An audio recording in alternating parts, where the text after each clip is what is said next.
கிறிஸ்து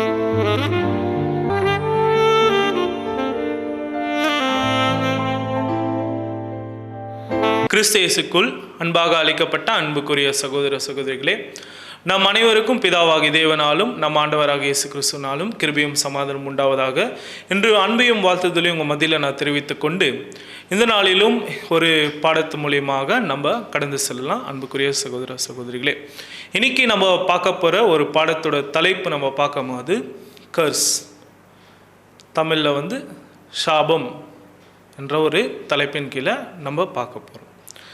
so இந்த ஒரு பாடம் எங்கேருந்து எடுக்கப்பட்டது அப்படின்னு சொல்லி நம்ம பார்க்கும்போது ஒரு சில பாயிண்ட்ஸுங்க ரெஃபரன்ஸுங்க மட்டும் எடுக்கப்பட்டிருக்கு. அதாவது 5th volume the necessity of atonement and the curse என்ற ஒரு தலைப்பின் கீழே இந்த ஒரு பாடத்தை கூட மெடிடேஷனுக்காக தியானிக்கப்பட்டது கூட தெரிவித்துக் கொள்கிறேன்.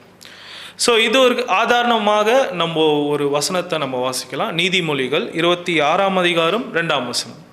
அடைக்கலான் குருவி அழைந்து போவது போலவும் தகைவிலான் குருவி பறந்து போவது போலவும் காரணம் இல்லாமல் இட்ட சாபம் தங்காது. இந்த வசனத்தை நம்ம பார்க்கும்போது அடைக்கலான் குருவி அழிந்து போகிறது போலவும் தகவிலான் குருவி பறந்து போகிறது போலவும் காரணம் இல்லாமல் விட்ட சாபம் தங்காது அப்படின்னு சொல்லி நம்ம பார்க்குறோம். ஸோ இந்த ஒரு வசனத்தின் அடிப்படையாக தான் இன்னைக்கு குறிய ஒரு பாடம் இருக்கும். இந்த பாடம் பார்க்கும்போது முக்கியமாக ஒரு 5 பாயிண்ட்ஸுங்களை அடங்கின ஒரு பாடமாக இருக்கும். இதில் மெஜாரிட்டி சாபம் என்ற ஒரு காரியத்தை இங்கே நம்ம பார்க்கலாம். அன்புக்குரிய சகோதர சகோதரிகளே, இப்போ நம்ம பார்க்கும்போது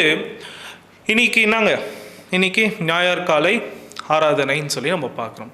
சண்டே, இந்த சண்டே நம்ம பார்க்கும்போது போய் சாபத்தை குறித்து தான் நீங்கள் பேசுவீங்களா அப்படின்னு சொல்லி கூட நம்ம பார்க்கலாம். ஆனால் தேவன் இந்த நாளிலும் இந்த சாபத்தை குறித்து ஒரு எச்சரிப்பான ஒரு பாடம் நம்மளுக்கு இங்கே வச்சிருக்காருன்னு சொல்லி கூட நம்ம பார்க்குறோம். அது மாத்திரம் இல்லை, நீங்கள் இந்த சாபத்தை குறித்து அநேக ஸ்டடீஸுங்களை பண்ணியிருக்கலாம், அநேக பேர் சப்ஜெக்ட்ஸுங்களும் பிரசங்கம் பண்ணியிருக்கலாம், கேட்டிருக்கலாம். ஆனாலும் இந்த நாளைக்கு தேவன் நம்மளுக்கு வைத்திருக்க ஒரு பாடத்தை நம்மளோட ஆத்ம ஜீவத்துக்கு இது ரொம்ப பிரயோஜனமாக இருக்கும்னு கூட நான் விசுவாசிக்கிறேன். அன்புக்குரிய சகோதர சகோதரிகளே, இப்போ இந்த வசனத்துக்குள்ளே நம்ம மறுபடியும் வரலாம். இது நம்ம படிக்கும் போது அடைக்கலான் குருவி அலைந்து போகிறது போலவும் தகவிலான் குருவி அப்படின்னு சொல்லி 2 குருவிகளை பற்றி இங்கே பேசப்பட்டிருக்காக இருக்குது. இப்போ இந்த 2 குருவிகளும் நம்ம பார்க்கும்போது நீங்கள் அந்த பிபிடியில் கூட நீங்கள் பார்க்கலாம். இங்கே 2 விதமான குருவி. இது ஆங்கிலத்தில் எப்படி பேசப்படுதுனாக்கா a fluttering sparrow, இன்னொன்று a darting swan அப்படின்னு சொல்லி 2 குருவிகளை பற்றி இங்கே பேசப்பட்டிருக்கு. அதாவது இது 2த்துக்கும் என்ன வித்தியாசம்னாக்கா ஒரு வேறு நிறைய வித்தியாசம் இல்லை. இது நம்ம எங்கெல்லாம் பார்க்கலாம் அப்படின்னு சொல்லி நம்ம பார்க்கும்போது நம்ம டே டு டே லைஃப்பில் நம்ம இருக்கிற வீட்டு பகுதியில் நம்ம வீட்டு கீழே இந்த குருவிகள் இந்த ஸ்பேரோஸ் என்ன பண்ணானாக்கா தங்கம் ஒரு இடத்துல நீங்கள் பார்க்கும்போது அதை நீங்கள் அப்சர்வ் பண்ணியிருக்கீங்களா? அதை நீங்கள் பார்க்கும்போது அது ஒரு இடத்துல தங்குதா அப்படின்னு சொல்லி பார்த்தா ஒரு இடத்துல அது நிற்காது. எப்படி நிற்குதுனாக்கா ஒரு இடத்துக்கு அது மூமெண்ட் எப்படி இருக்குன்னா ரொம்ப வேகமாக இருக்குது, ரொம்ப ஃபாஸ்ட்டாக போகுமா. ஒரு இடத்துல அது என்ன பண்ணாதுங்க, தங்காது அப்படின்னு சொல்லி கூட நம்ம பார்க்குறோம். இதே போல தான் அந்த டாட்டிங் ஸ்வான் தன் கூட கட்டுறதுக்கு அது என்ன பண்ணனாக்கா ஒரு குச்சிகளும் அதுக்கு இருக்கிற ஒவ்வொரு நெஸ்ட் பில்ட் பண்ணுறதுக்கு வேகமாக போகுமா. ஒரு இடத்துல அது தங்கிந்தான் இது வரைக்கும் நம்ம பார்த்ததில்லை. நீங்கள் அப்சர்வ் பண்ணி பார்க்கலாம். உங்கள் வீட்டு கீழெல்லாம் அது என்ன பண்ணுங்கன்னா துருன்னு இருக்கும். ஒரு இடத்துலேருந்து ஒரு இடத்துல ஃபாஸ்ட் மூமெண்ட்டு அது கொடுக்கறதா கூட நம்ம பார்க்குறோம். ஸோ இது போல தான் அவர் என்ன சொல்கிறாருன்னா அந்த வசனத்தை நம்ம மறுபடியும் வாசிக்கலாம். அடைக்கலான் குருவி அழைந்து போவது போலவும் தகைவிலான் குருவி பறந்து போவது போலவும் காரணமில்லாமல் இட்ட சாபம் தங்காது. பாருங்க அன்புக்குரிய சகோதர சகோதரிகளே, இந்த 2 குருவியை போலவும் காரணமே இல்லாம விட்ட சாபம் தங்காது அப்படின்னு சொல்லி இங்க வசனம் இருக்கு. அதாவது இந்த 2 குருவி எப்படி இருக்குங்க, நம்ம பார்த்தோம் கொஞ்ச நேரம் முன்னாடி. ஃபாஸ்டா அதோட மூமெண்ட் இருக்கு. ஒரு இடத்துலேருந்து ஒரு இடத்துல தாவறதுக்குரிய ஒரு ஃபாஸ்ட்னஸ் அந்த குருவிக்கு தேவன் இயற்கையாகவே படிச்சிருக்காரு அப்படின்னு சொல்லி பார்க்கலாம். இது போல் காரணமே இல்லாமல் யாரெல்லாம் சாபம் விட்டாங்கன்னா இது என்ன பண்ணிவிடுங்க, இந்த குருவியை போல் கடந்து நம்ம வாழ்க்கையில் போயிடும் அப்படின்னு சொல்லி கூட நம்ம பார்க்குறோம். இப்போ ஒரு கேள்வி அன்புக்குரிய சகோதர சகோதரிகளை, இப்போ ஒரு கேள்வி என்னன்னா, காரணத்தோட யாருன்னா சாபம் விட்டாங்கன்னா தங்கமா தங்காதுங்களா? காரணம் இல்லாமல் சாபம் விட்டால் தங்காதுன்னு சொல்லி நம்ம பார்க்குறோம். காரணத்தோட யாருன்னா சாபம் விட்டாங்கன்னா தங்கமா அப்படின்னு சொல்லி நம்ம பார்க்கும்போது இங்கே தான் நம்ம சிந்திக்கக்கூடிய ஒரு காரியம். ஏன்னா நம்மளாம் யாருன்னு சொல்லி பார்க்கும்போது வேதமானவர்கள் அப்படின்னு சொல்லி நம்ம பார்க்குறோம். அப்போ பார்க்கும்போது இந்த சாபத்தை பற்றி யாருன்னா பேசுனாங்கன்னா, நம்மளுக்கு யாருன்னா சபிக்கிறோம் அப்படின்னு சொல்லி நம்ம யாருன்னா சொன்னாங்கன்னா நம்ம நம்புவோமா? இந்த சாபத்து குறித்து நம்மளோட பிலீஃப் என்னன்னாக்கா, சாபமே எதுங்க, நம்ம வாழ்க்கையில் சாபம் இருக்குது, அது யார் தான் எடுத்து போட்டிருந்து அப்படின்னு சொல்லி நம்ம பார்க்கும்போது நம்ம ஆண்டவராகிய இயேசு கிறிஸ்து வந்து அதை எடுத்து போட்டான்னு சொல்லி பார்க்குறோம். எப்படி நம்ம சாபம் நம்பலாம்? நானே இந்த பாடத்தை தியானிக்கிற வரைக்கும் நானும் இது ஒரு காரியத்தை நம்பலை.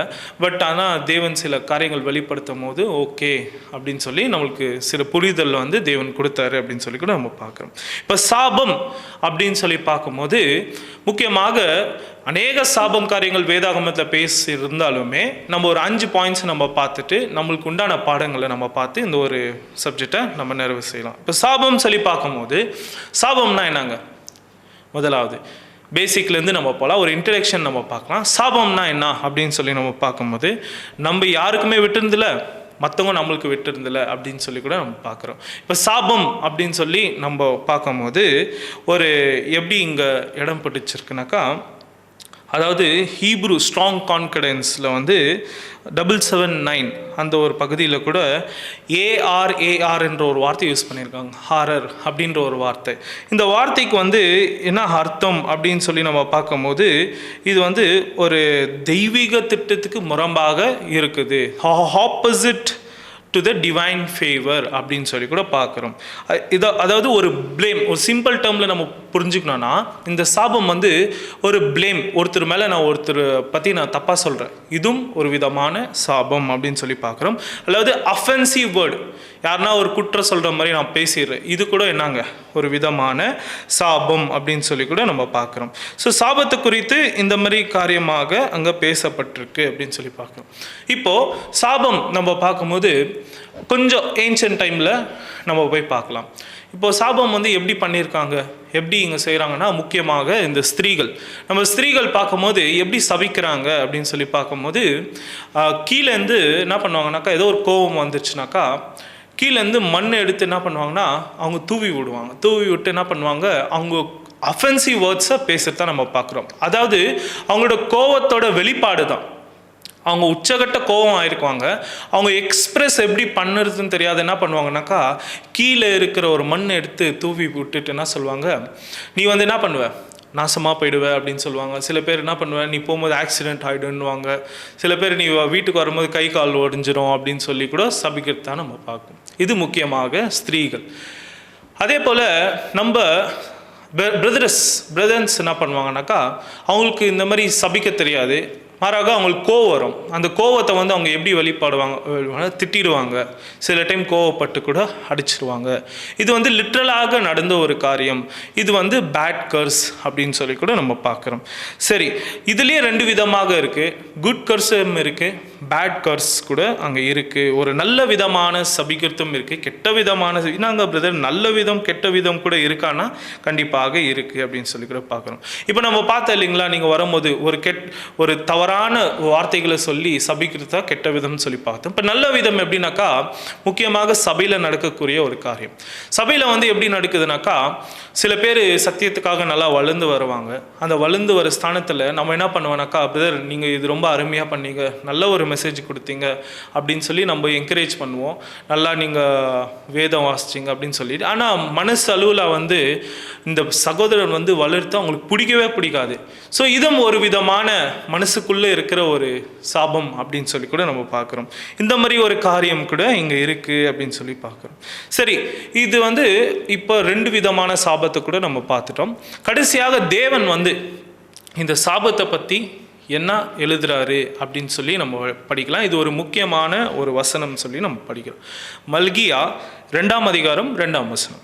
நீங்கள் கேளாமலும் என் நாமத்துக்கு மகிமையை செலுத்தும்படி இதை சிந்தியாமல் இருந்தால் நான் உங்களுக்குள்ளே சாபத்தை அனுப்பி உங்கள் ஆசீர்வாதங்களையும் சாபமாக்குவேன். ஆம், நீங்கள் இதை சிந்தியாமற் போனதினால் அவைகளை சபித்தேன் என்று சேனைகளின் கர்த்தர் சொல்கிறார்.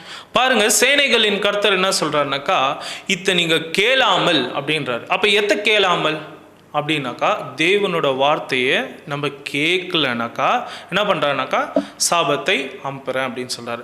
அது இல்லாமல் அவர் கொடுக்குற கணம், அவர் கொடுக்குற கணத்தை நம்ம கொடுக்கலன்னா என்ன பண்ணுறாருனாக்கா நம்மளுக்கு என்ன பண்ணுறாருனா சாபத்தை அனுப்பாரு. உன்னோட ஆசீர்வாதத்தை கூட என்ன பண்ணுறாருனாக்கா அவர் சபிக்கிறாரு அப்படின்னு சொல்லி கூட நம்ம பார்க்குறோம். சரி, இந்த வசனத்தில் இன்னும் கொஞ்சம் டீப்பாக போய் நம்ம புரிஞ்சுக்கலாம். அப்படின்னா நம்ம கேளாமல், இத்தனை கேளாமல் போயிட்டாலே சாபம் சொல்லி இங்கே வசனம் இருக்குது. அது மாத்திரம் இல்லை, அதை பற்றி நம்ம சிந்திக்கலான்னா கூட என்ன பண்ணுங்க, சாபம் அப்படின்னு சொல்லி உங்களுக்கு கொடுத்துருக்கிற ஆசீர்வாதம். நம்மளுக்கு எவ்வளோ தேவன் ஆசீர்வாதம் கொடுத்துருக்காருன்னா, இந்த பொல்லாப்பான உலகத்தில் தேவன் கொடுத்துருக்காரு கொஞ்சம் ஆசீர்வாதங்கள்.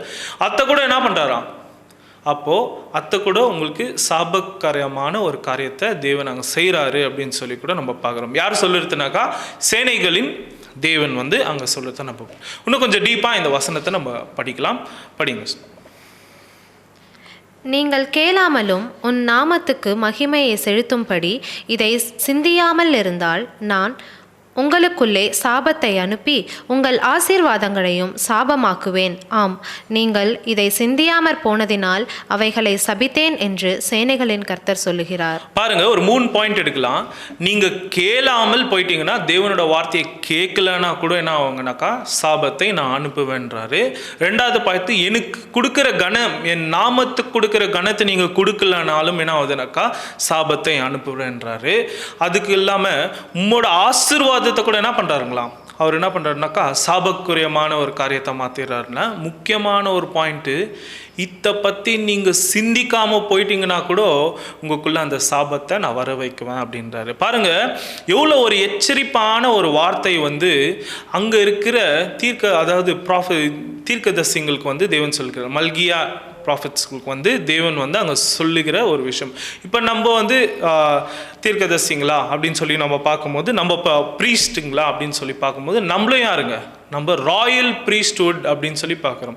இந்த ஒரு வார்த்தை அவங்களுக்கு மாத்திரம் இல்லை, இது நம்மளுக்கு கூட அப்ளிகபிள் ஆகும் அப்படின்னு சொல்லி பார்க்குறோம். அதனால தான் நம்ம இந்த ஒரு பாடத்துக்குள்ளே நம்ம கடந்து வந்திருக்கோம்.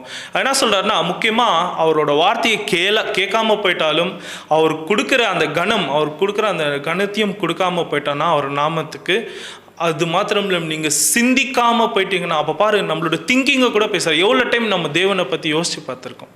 நம்மளுக்கு 12 மணி நேரம் இருக்குது. 24 மணி நேரத்தில் 12 மணி நேரம் நம்ம என்ன பண்ணுறோம், தேவனை பற்றி யோசிக்கிறோமா அப்படின்னு சொல்லி பார்க்கும்போது கண்டிப்பாக இல்லை. எவ்வளோ டைம் நம்ம மறந்துருக்கோம், எவ்வளோ டைம் நம்ம தவறி போயிருக்கோம். அந்த மாதிரி டைமில் கூட என்ன சொல்கிறேன்னாக்கா, நீங்கள் சிந்திக்காமல் போயிட்டீங்கன்னா கூட இந்த சாபத்தை நான் உங்கள் மேலே வர செய்வேன் அப்படின்னு சொல்லி கூட நம்ம பார்க்குறோம். சரி, இந்த வசனத்தை இன்னும் கொஞ்சம் நுணுக்கமாக நம்ம புரிஞ்சுக்கலாம். அதாவது என்ன சொல்கிறேன்னாக்கா, சாபத்தை உங்களுக்குள் நான் அனுப்புவேன் அப்படின்னு சொல்லி இங்கே சொல்கிறது தான் நம்ம பார்க்குறோம். தேவன் சபிக்குவாரா? தேவன் சபிச்சா நம்ம இருக்குவோமா அப்படின்னு சொல்லி பார்த்தா, இந்த வசனம் என்ன சொல்றதுனாக்கா, சாபத்தை தேவன் சொல்லுறதுல சாபத்தை அனுப்புவேன், ஐ வில் சென்ட்ன்றார். அப்பனாக்கா சாபம் ஆல்ரெடி எக்ஸிஸ்ட் இருக்குன்னு சொல்லி நம்ம பார்க்குறோம். நம்ம பிறந்திருந்தே எப்படி பிறந்திருக்கோங்களா, தாய் கருவிலேருந்தே நம்ம பிறக்கும் போது சாபத்தில் தான் நம்ம பிறந்திருக்கோம். சாபம் எப்பவுமே நமக்குள்ளே இருக்குது அப்படின்னு சொல்லி பார்க்குறாரு. யாரோ என்னை சபிச்சிருக்குவாங்க, அந்த வார்த்தை நான் தேவனுக்குள்ளே பரிபூர்ணமாக நான் நடக்கும் போது அது எனக்கு அப்ளிகபிள் ஆகாதுங்க. ஆனால் ஒருவேளை அவர் கொடுக்குற கணத்தையும் அவரோட வார்த்தையை நான் கேட்காம போயிட்டு அவரை பற்றி நான் சிந்திக்கலைன்னா இந்த சாபம் எனக்கு அப்ளிகபிள் ஆகும். அது எப்படி ஆகும்னா, ஆல்ரெடி இருக்கிற சாபத்தை தேவன் என்ன பண்ணுறாருங்களா, ஜஸ்ட் ரீடைரக்ட் பண்ணுறாரு அப்படின்னு சொல்லி கூட நம்ம பார்க்குறோம். ஜஸ்ட் அனுப்புகிறாரு. உதாரணத்துக்கு நம்ம மன்னா பார்க்கும்போது இஸ்ராயேல் ஜனங்களுக்கு மன்னா கொடுத்தாரு. மன்னா கொடுக்கும்போது அது தேவ தூதர்கள் சாப்பிட்ட மன்னா. அவங்க எங்கன்னா வெளிச்சாங்களா அப்படின்னு சொல்லி பார்க்கும்போது அது பூமியில ஏதோ ஒரு இடத்துல என்ன பண்ணப்பட்டிருக்குனாக்கா விதைக்கப்பட்டிருக்கு, விளைச்சல் ஆயிருக்கு. காலையில் என்ன பண்ணுவாங்கன்னா, இந்த தூதர்கள் கொண்டு அந்த பாளையத்துக்கு முன்பாக போட்டு போவாங்கன்னு சொல்லி நம்ம பார்க்குறோம். அதே போல தான் ஜஸ்ட் ரீடாக்ட் அந்த குயில்ஸ் கூட பார்க்குறோம். காடை அது எங்கேயோ பறந்துருக்கு, இவங்க காடை கேட்கும் போது அது திசை திருப்பி விட்டுறாரு. அதே போல் இந்த சாபம் வந்து ஆல்ரெடி இந்த பூமியில் இருக்குது. நம்ம தாய் கருவிலேருந்தே சாபத்தில் தான் வந்திருக்கும். ஸோ இந்த சாபத்தை என்ன பண்ணுறாருனாக்கா, யார் யாருக்கோ பேசின ஒரு வார்த்தை நம்ம கேட்குவோம், எதுக்கு பிரதர் எனக்கு மட்டும் இந்த மாதிரி ப்ராப்ளம், இந்த மாதிரி ப்ராப்ளம்லாம் லைஃப்பில் நான் வந்திருந்தே இல்லை, இதெல்லாம் நான் இன்வால்மெண்ட்டே ஆயிருந்தில்ல, ஆனால் எனக்கு மட்டும் இப்படி ஆகுதுன்னாக்கா, எங்கே இருக்கிற சாபம் வந்து நம்மளுக்கு என்ன ஆகுதுங்களா, ஜஸ்ட் தேவன் வந்து டைவர்ட் பண்ணுறாரு அப்படின்னு சொல்லி கூட நம்ம பார்க்கலாம். எதுக்காகனா அவருக்கு கொடுக்குற கணத்தையும் அவரோட வார்த்தையை நம்ம கேட்காம போயிட்டாலும், அவரை பற்றி நீ சிந்திக்கலைன்னா கூட உன்னோட ஆசீர்வாதத்தை வந்து சாபக்குரிய காரியமாக அங்கே தேவன் மாத்திரத்தை கூட நம்ம பார்க்குறோம். தேவன்லாம் சபிச்சாரா நம்ம இருக்கவே கூட நம்ம மாட்டோம் அப்படின்னு சொல்லி கூட நம்ம பார்க்குறோம். சரி, இப்போ சாபத்தை குறித்து நம்ம பைபிளில் வந்து சில காரியங்களை நம்ம பார்க்கலாம். இந்த சாபம் வந்து முதல் வேதாகமத்தில் யாருக்கு கொடுக்கப்பட்டது அப்படின்னு சொல்லி நம்ம ஒரு வசனத்தை நம்ம படிக்கலாம். ஆதியாகமும் 3ஆம் அதிகாரம் 14ஆம் வசனம். அப்பொழுது தேவனாகிய கர்த்தர் சர்ப்பத்தை பார்த்து, நீ இதை செய்தபடியால் சகல நாட்டு மிருகங்களிலும் சகல காட்டு மிருகங்களிலும் சபிக்கப்பட்டிருப்பாய். நீ உன் வயிற்றினால் நகர்ந்து உயிரோடு இருக்கும் நாளெல்லாம் மண்ணை தின்பாய். பாருங்க அன்புக்குரிய சகோதர சகோதரிகளே, முதலாவது கர்ஸ் யாருக்கு போகுதுனாக்கா பைபிளில் சர்ப்பத்துக்கு போகுது. இந்த சர்ப்பத்துக்கு போகும்போது என்ன சொல்கிறாருனாக்கா, நம்ம லிட்டரலாக பார்க்கலாம் இந்த சாபத்தை பற்றி. தேவன் பேசின ஒவ்வொரு வார்த்தைகளும் இப்போ எவ்வளோ டெக்னாலஜி வளர்ந்துருக்கு, என்ன மாதிரி நம்ம டைமில் இருக்கிறோம், இந்த டைமில் கூட அது எக்ஸிஸ்ட் இருக்கா, அப்ளிகேபிள் ஆகுதான்னா இன்னி வரைக்கும் அது இருக்குது. அன்புக்குரிய சகோதர சகோதரி, எப்படின்னாக்கா தேவன் வந்து இந்த சாபத்தை கொடுத்தாரு. யார் கொடுத்தாருனாக்கா அந்த சர்ப்பத்துக்கு கொடுத்தாரு. நீ சகல காட்டு மிருகங்களையும் நாட்டு மிருகங்களையும் நீ எப்படி இருக்குவியா, அதுக்கு கீழாக தான் நீ இருக்குவ, நீ உயிரோடு இருக்கும் நாளெல்லாம் நீ மண்ணை தான் நீ என்ன பண்ணுவேன்னா தின்பாய் அப்படின்னு சொல்லி நம்ம பார்க்குறோம். இப்போ நம்ம பாம்பு பார்க்கும்போது லிட்ரலாகவே எப்படி இருக்கும், நம்ம அதை பார்க்கும் போதே நம்மளுக்கு ஒரு மாதிரி அருவருப்பான ஒரு காரியம் கூட நம்ம பார்க்குறோம். அதை பார்த்தாலே எல்லா விலங்குகளையும் நம்ம பார்க்கும்போது, இந்த பாம்பு விசேஷமாக நம்ம பார்க்கும்போது நம்மளுக்கு ஒரு மாதிரி என்ன பண்ண படையே நடுங்குன்னு சொல்லுவாங்க இல்லையா, அந்த போல் நம்ம ஆவர்த்தா கூட நம்ம பார்க்குறோம். அது மாத்திரமில்லை, இந்த பாம்பு வந்து அதோட வீடே என்னங்க மண்ணு தான். அது மண்ணை தான் என்ன பண்ணுதுங்கனாக்கா தின்னுதுன்னு சொல்லி வாசனை இருக்குது. அப்போ எப்படின்னாக்கா லிட்டரலாக மண் சாப்பிட்றதுனாக்கா, அது சாப்பிட்ற ஒவ்வொரு விலங்குகளும் மண்ணுக்கு சம்மந்தப்பட்டது. அது உட்கொண்டும் போது அது வாய் கூட என்ன போகுதுங்களா, ஃப்ரெஷ்ஷாக போதான்னு பார்த்தா மண்ணு கூட கலந்து போகுது. அதுக்கு டைஜஸ்டிவ் சிஸ்டம் இல்லை, அது என்ன பண்ணுதுன்னா வாந்தி பண்ணி போடுது அப்படின்னு சொல்லி கூட பார்க்கணும். லிட்ரலாகவே அது இன்னி வரைக்கும் யாருன்னா ரோட்டில் பார்த்தா கூட என்ன பண்ணிடுறாங்க, அடித்து போட்டுறாங்கன்னு சொல்லி கூட நம்ம பார்க்குறோம். இன்னி வரைக்கும் அதோட தாக்கம், அதோட பாம்பு அது எப்படி இருக்குனாக்கா யாரை பார்த்தாலும் ஓடி ஒளியறதாக அது இருக்குது. அது மண்ணு தான் அதுக்கு நம்ம பார்க்குறோம். அன்புக்குரிய சகோதர சகோதரி, அடுத்த சாபம் இந்த சர்ப்பம். இப்போ நம்ம ஆவிக்குரிய விஷயத்தில் நம்ம பார்க்கும்போது அது யாரை தான் குறிக்குதுனாக்கா சாத்தானை தான் குறிக்குது. அவனுக்குள்ள அந்த பெருமை வந்ததுனால என்ன பண்ணுறான்னா அந்த மாதிரி ஒரு ஸ்தானத்துலேருந்து கீழே விழுறதா கூட நம்ம பார்க்குறோம். தேவனுக்கு மேலாக அவர் உயர்த்துவன்ற ஒரு எண்ணத்தில் என்ன பண்ணுறாருனாக்கா கீழே விழுந்திருந்தா கூட நம்ம பார்க்குறோம். அடுத்த சாபம் யாருக்கு அங்கே போகுது அப்படின்னு சொல்லி நம்ம பார்க்கலாம். வசனம் வாசிக்கலாம். ஆதியாகமம் 3ஆம் அதிகாரம் 17ஆம் வசனம். பின்பு அவர் ஆதாமை நோக்கி, நீ உன் மனைவியின் வார்த்தைக்கு செவி கொடுத்து புசிக்க வேண்டாம் என்று நான் உனக்கு விலக்கின விருட்சத்தின் கனியை புசித்தபடியினாலே பூமி உன் நிமித்தம் சபிக்கப்பட்டிருக்கும். நீ உயிரோடு இருக்கும் நாளெல்லாம் வருத்தத்தோடே அதன் பலனை புசிப்பாய். அன்புக்குரிய சகோதர சகோதரிகளே, இப்போ நம்ம பார்க்கும்போது இப்போ அடுத்த சாபம் யாருக்கு போகுதுனாக்கா ஆதாமுக்கு தான் போகுது. ஆதாம் என்ன பண்ணுறாருக்க, உன்னோட மனைவி பேச்சு கேட்டு என்ன பண்ணிட்டேன்னா நீ அந்த பழத்தை நீ சாப்பிட்ட, அதை உட்கொண்டதுனால என்ன பண்ணுறனாக்கா நீ வந்து சாப்பிட்டனால என்ன பண்ணுவ, கண்டிப்பாக நீ சாவ அப்படின்னு சொல்லி தேவன் சபிக்கிறாரு. அது மாத்திரமில்ல, சாவு இருக்கா, லிட்ரலாக இப்போ கூட நம்ம பார்க்குறோம். சாவு இருக்கான்னு கேட்டால் இன்னி வரைக்கும் மனுஷன் கோடியாக லட்சமாக சம்பாரிச்சா கூட அவன் என்ன பண்ணுறானாக்கா அவன் உயிர் போகுது. அவங்க வீட்டில் என்ன பார்க்குறோன்னாக்கா அந்த கண்ணீரை வந்து நம்ம கன்ஃபார்மாக நம்ம பார்க்குறோம். அது எவ்வளோ பெரிய பணக்காரனாக இருக்கட்டும், எந்த ஒரு ஜாதி எந்த ஒரு வேறுபாடும் இல்லாமல் கீழே மேலானவன் யாருக்குமே என்ன இருக்குங்க, எல்லாருக்குமே மரணம் என்ற ஒரு காரியம் வந்து லிட்ரலாகவே அது நடந்திருக்கு. அன்புக்குரிய சகோதரி, அது மாத்திரமில்லை, நீ உயிரோடு இருக்கும் நாளெல்லாம் என்ன பண்ணனாக்கா உன் நிலத்தில் என்ன பண்ணோம், வேர்வை சிந்தித்தான் நீ சமாளித்து தான் என்ன பண்ணனாக்கா நீ சாப்பிட்ணும். நிலத்தில் வேர்வை சிந்துறமா நம்ம அப்படின்னு சொல்லி பார்த்தாக்கா இப்போ நம்ம வேர்வை சிந்துறதுக்கு கம்மி தான். ஏன்னாக்கா இப்போ நம்ம எந்த மாதிரி ஒரு நியூட்ராண்டில் இருக்கோம்னாக்கா ஒரு மாடர்ன் டெக்னாலஜியில் இருக்கோம். அந்த ஒரு டெக்னாலஜி நம்ம வேலைக்கு போகும்போது ஏசியில் தான் உட்காந்துட்டு வரோம். யாரும் வேர்வை சிந்தி வேலை பண்ணுறதுல ஏசியில் தான் உட்காந்துட்டு வரோம். ஆனாலும் அந்த எஜமான் கொடுக்குற அந்த ஒரு கஷ்டம், அந்த ஒரு மென்டல் டார்ச்சர் இருக்குது இல்லைங்களா, அதே நம்மளுக்கு என்ன பண்ணனாக்கா டபுள் மடங்கு சித்திரவாதம் இருக்குது. இப்போ ஒரு குடும்பம் நல்லா இருக்குனாக்கா அதுக்கு பேக்ரவுண்டில் நம்ம பார்க்கும்போது யார்தாவது ஒருத்தருக்கு கஷ்டம் இருக்குது இல்லைங்களா, அதே போல் தான் என்ன பண்ணுறாருனாக்கா அவ்வளோ கஷ்டப்பட்டால் தான் என்ன பண்ணுறாரு ஒரு ஃபேமிலியை நடத்த முடியும். அப்போது லிட்ரலாகவே அவர் வேர்வை சிந்தலைனா கூட ஒரு ஃபேமிலிக்காக கண்டிப்பாக அவர் என்ன பண்ணுறாருனாக்கா அது மேலே கொண்டு வரத்துக்கு இப்போ இருக்கிற டெக்னாலஜியை கண்டிப்பாக கஷ்டப்படுறாரு அன்புக்குரிய சகோதரி. இது கூட தேவனோட காரியம். இன்னி வரைக்கும் மனுஷன் இப்போ சாப்பிட்றான்னா எப்படிங்க, கஷ்டப்படுறதுனால மட்டும்தான் அப்படின்னு சொல்லி கூட நம்ம பார்க்குறோம். அடுத்த சாபம் யாருக்கு போகுதுனாக்கா அவங்க மனைவியாக ஏவாளுக்கு போகுது. ஏவாள் இப்போ பாருங்கள், இப்போ இருக்கிற டெக்னாலஜிஸில் என்ன ஆயிடுச்சுனாக்கா ஒரு இன்ஜெக்ஷனை கொடுத்து என்ன பண்ணுறாங்க, ஒரு குழந்தைய எடுத்துடுறாங்க. பெயின்லெஸ் லேபர்னு கூட நம்ம பார்க்குறோம். அந்த மாதிரிலாம் இருந்தாலுமே முக்கியமாக ஸ்திரீகளுக்கு மட்டும் தான் தெரியும். அந்த தாய் கருவிலேருந்து அந்த குழந்தைய வெளியே வரும்போது அந்த பெயின் யாருக்கு கொண்டு தான் தெரியுங்க, ஸ்திரீகள் கொண்டு தான் தெரியும். ஏன்னா ஒரு சயின்டிஃபிக்காக நம்ம பார்க்கும்போது எலும்பு முறியுமா அந்த அளவுக்கு அவங்களுக்கு பெயின் இருக்கும் அப்படின்னு சொல்லி பார்க்குறோம். ஒரு குழந்தை அவங்க பெற்றெடுக்கிறது இன்னி வரைக்குமே அந்த ஒரு பெயின் கண்டிப்பாக லிட்ரலாகவே என்ன பண்ணலாங்க நம்ம பார்க்கலாம். அன்புக்குரிய சகோதர சகோதரிகளே, இந்த மாதிரி ஒரு சாபம் என்ற ஒரு காரியத்தை தான் யார் எடுத்து போட்டுருந்துங்க, நம்ம ஆண்டவராகிய இயேசு கிறிஸ்து என்ன பண்ணார்னாக்கா இந்த பூமியில் எடுத்து போட்டார். அது வாசிக்கல நம்ம வசனம் கலாத்தியர் 3:13. நம்ம மரத்தில் தூக்கப்பட்டவன் எவனோ சபிக்கப்பட்டவன் அப்படின்னு சொல்லி நம்ம பார்க்குறோம்.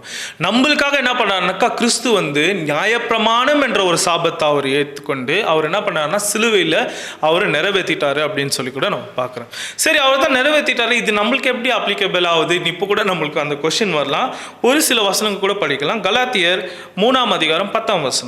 நியாய பிரமாணத்தின் கிரியைக்காரராகிய யாவரும் சாபத்திற்குட்படுகிறார்கள். நியாய பிரமாண புஸ்தகத்தில் எழுதப்பட்டவைகளை எல்லாம் செய்யத்தக்கதாக அவைகளில் நிலைத்திராதவன் எவனோ அவன் சபிக்கப்பட்டவன் என்று எழுதியிருக்கிறதே.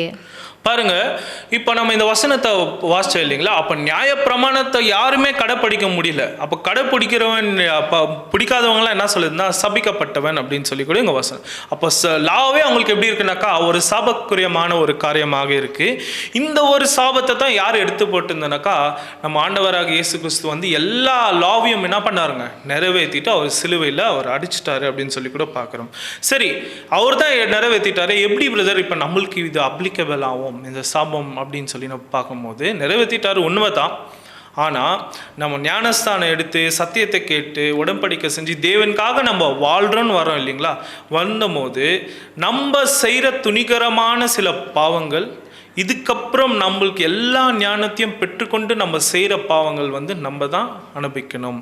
இந்த ஒரு சாபம் அவ்விதமாக நம்மளுக்கு அப்ளிகபிள் ஆகுது. அன்புக்குரிய சகோதர சகோதரிகளே, நம்ம என்ன பண்ணனாக்கா நம்ம சுய சித்தத்தோடு நம்ம என்ன பண்ணுறோன்னா சில காரியங்கள் நம்ம செய்கிறோம், நம்ம செல்ஃப் சாட்டிஸ்ஃபேக்ஷன். இந்த ஒரு பாவமெல்லாம் யாருங்க அனுபவிக்கிறதுங்க, இதெல்லாம் நம்ம தான் துணிகரமாக செய்கிற ஒரு பாவம் சொல்லி கூட நம்ம பார்க்குறோம். இன்னும் சில வசனங்களை படிக்கலாம். ரோமர் 5:12-19.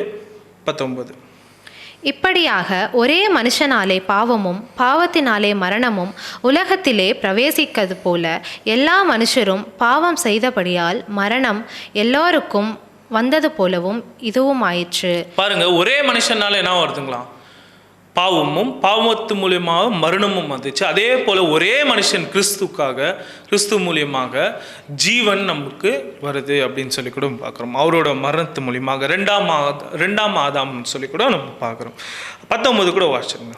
அன்றியும் ஒரே மனுஷருடைய கீழ்ப்படியாமையினாலே அநேகர் பாவிகளாக்கப்பட்டது போல ஒருவருடைய கீழ்ப்படிதலினாலே அநேகர் நீதிமான்கள் ஆக்கப்படுவார்கள். பாருங்க, ஒரு மனுஷன் கீழ்ப்படியாதனால அநேக பேருக்கு என்ன வந்துச்சுங்களா, ஒரே மனுஷனால எல்லா ஜென்ரேஷனும் விழுந்து போச்சு. அதே போல் ஒரு மனுஷன் கீழ்ப்படினால எல்லா ஜென்ரேஷனுக்கும் ஜீவன் வந்துச்சு அப்படின்னு சொல்லி கூட நம்ம பார்க்குறோம். சரி, இப்போ இந்த சாபத்தை குறித்து நம்ம பார்த்தோம். சாபம்னா என்ன, எப்படி சபிக்குவாங்க, அதோட மீனிங் என்ன, அதுக்கப்புறம் எத்தனை விதம் இருக்குது, நல்ல விதம் கெட்ட விதம், அது மாத்திரம் வேதாகமத்தில் யாருக்கெல்லாம் சாபம் போயிருக்கு, இப்போ கடைசியாக இந்த சாபம் கிறிஸ்து எத்து போட்டார்னு கூட பார்த்தோம். இதுதான் கன்க்ளூஷன் வர்ஸ் நம்ம படிக்கிறோம். இந்த சாபம் எங்கே முடியும், இதுக்கு ஒரு எண்டே இல்லைங்களா, எங்கே முடியும்னு சொல்லி நம்ம ஒரு வசனத்தை நம்ம வாசிக்கலாம். உபாகமும் 28ஆம் அதிகாரம் 45ஆம் வசனம். உன் தேவனாகிய கர்த்தர் உனக்கு விதித்த அவருடைய கற்பனைகளையும் கட்டளைகளையும் கைக்கொள்ளும்படி நீ அவர் சத்தத்திற்கு செவி கொடாதபடியினால் இந்த சாபங்கள் எல்லாம் உன்மேல் வந்து நீ அழியும் மட்டும் உன்னை தொடர்ந்து பிடித்து.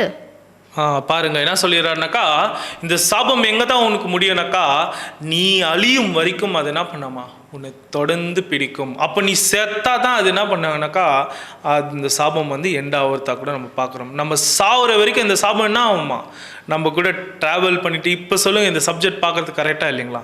கண்டிப்பாக இந்த சப்ஜெக்ட் நம்மளுக்கு தான் அப்ளிகேபிள். நம்ம சாவுற வரைக்கும், நம்ம மரண வரைக்கும் என்ன பண்ணுறோன்னாக்கா இந்த சாபம் வந்து வந்துருச்சு, தாய் கருவிலேருந்தே வந்தாச்சு, சாபத்தில் தான் இருக்கும், நம்மளை சுற்றியும் சாபம் தான் இருக்குது.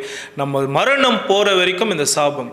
ஆனால் இந்த சாபத்துக்குள்ளே நம்ம இன்வால்வ் மாட்டாத அளவுக்கு நம்ம என்ன பண்ணோன்னா அவருக்கு கொடுக்குற கணித்தியம், அவருக்கு கொடுக்குற அந்த மகிமையும், அவருக்கு அந்த வசனத்தை கேட்கணும், அவரை பற்றி நம்ம எப்போவுமே சிந்திச்சு இருக்கணும்படி நம்ம கேட்டுக்கொள்கிறோம். சரி, அடுத்ததாக நம்ம என்ன பண்ணிடலான்னாக்கா வேதாகமத்தில் ஒரு சில உதாரணங்களை கூட நம்ம பார்க்கலாம் இந்த சாபத்தை பற்றி. எங்கன்னா இந்த மாதிரி இன்சிடெண்ட் ஆயிருக்கா, யாருன்னா சபிச்சிருக்காங்களா அப்படின்னு சொல்லி நம்ம பார்க்கும்போது எஸ் ஆயிருக்கு. தாவீது வந்து ராஜ்யத்திலேருந்து அவர் என்ன பண்ணுறாருன்னா நடைப்பிரயாணமாக நடந்து வந்துட்டு இருக்கும்போது சீமேயுன்ற ஒருத்தர் என்ன பண்ணுறாருனாக்கா சபிக்கிறார். அவர் சபிக்கிற அந்த ஸ்டைல் நீங்கள் பார்த்தீங்கன்னாக்கா அந்த ஏன்ஷியன்ட் உமன்ஸ்ங்க என்ன பண்ணுவாங்கனாக்கா மண் வாரி போட்டு சபிக்குவாங்களே, அதே ஸ்டைலில் என்ன பண்ணுறாருனாக்கா சீமேயு வந்து கல்லெல்லாம் வாரி போடுறாரு. கல் மண் எல்லாமே வாரி போட்டு யாரை சபிக்கிறான்னாக்கா தாவீது ராஜா வந்து அங்கே சபிக்கிறதா. அப்போ தாவீது என்ன சொல்கிறேன்னா, தேவன் எனக்கு அனுமதிச்சிட்டாரு, தேவன் அனுமதிக்கலாம், இது எனக்கு நடக்காது அப்படின்னு சொல்லிட்டு அவர் என்ன பண்ணுறாரு, போயிட்டே இருக்காருன்னு சொல்லி நம்ம பார்க்குறோம். இப்போ இந்த இடத்துல சீமையை விட்ட சாபம் வந்து காரணத்தோட விட்ட சாபமா இல்லை காரணம் இல்லாமல் விட்ட சாபமா அப்படின்னு சொல்லி நம்ம பார்க்கும்போது இது காரணத்தோட விட்ட சாபம். காரணம் என்னன்னாக்கா தாவீது ராஜாக்கும் சவுல் ராஜாக்கும் என்ன ஆகுதுனாக்கா அவங்க குடும்பத்தில் ஒரு பகை, அந்த பகை மூலியமா அந்த வெஞ்சன்ஸ் மூலியமா என்ன பண்ணுறாருனாக்கா சீமேயு வந்து சபிக்கிறாரு. இது காரணத்தோட விட்ட சாபம் அப்படின்னு சொல்லி கூட பார்க்குறோம். இது ஒரு உதாரணம். அடுத்த உதாரணம் நம்ம எங்கே பார்க்கலாம்னாக்கா பாலாம் பாலாக் அவங்க என்ன பண்ணுறாங்கனாக்கா என்ன பண்ணுறாங்கன்னா சபிக்கிறாங்கன்னு சொல்லி நம்ம பார்க்குறோம். அந்த வசனத்தை கூட நம்ம படிக்கலாம். நம்பர்ஸ் என்னாகுமும் 22ஆம் அதிகாரம் 11-12. பூமியின் விசாலத்தை மூடுகிற ஒரு ஜனக்கூட்டம் எகிப்திலிருந்து வந்திருக்கிறது. ஆகையால் நீ வந்து எனக்காக அவர்களை சபிக்க வேண்டும். அப்பொழுது நான் அவர்களோட யுத்தம் பண்ணி ஒருவேளை அவர்களை துரத்தி விடலாம் என்று சொன்னான் என்றான். பாருங்க என்ன பண்றாருனாக்கா பாலாம் ராஜா வந்து நீ போய் எனக்காக இந்த ஜனங்களை என்ன பண்ணுங்க சபிக்க சொல்றாரு. அப்போ என்ன பண்ணுவாங்க, சபிச்ச பிறக்கோ தேவன் என்ன சொல்கிறாங்க, அந்த ராஜா போய் எனக்காக இந்த இஸ்ரேல் ஜனங்களை வந்து சபிங்க அப்படின்னு சொல்கிறத கூட நம்ம பார்க்குறோம். அடுத்த வசனம் 12 படிங்க. அதற்கு தேவன் பிலேயாமை நோக்கி, நீ அவர்களோட போக வேண்டாம், அந்த ஜனங்களை சபிக்கவும் வேண்டாம், அவர்கள் ஆசீர்வதிக்கப்பட்டவர்கள் என்றார். பாருங்க தேவன் என்ன சொல்றாருனாக்கா பிலேயாமை நோக்கி அந்த ஜனங்களை நீ சபிக்க வேணாம், அந்த ஜனங்க வந்து ஆசீர்வதிக்கப்பட்ட ஜனங்க, அந்த ஜனங்களை என்ன பண்ணாதீங்க, நீங்கள் கர்ஸ் பண்ணாதீங்க. ஏன்னாக்கா தேவனே அந்த இடத்துல வந்து சபிக்கல, நான் எப்படி சபிக்கிறதுன்னு கூட அங்கே கேட்குறாரு. நம்பர்ஸ் என்னாகுமும் 23ஆம் அதிகாரம் 8ஆம் வசனம்.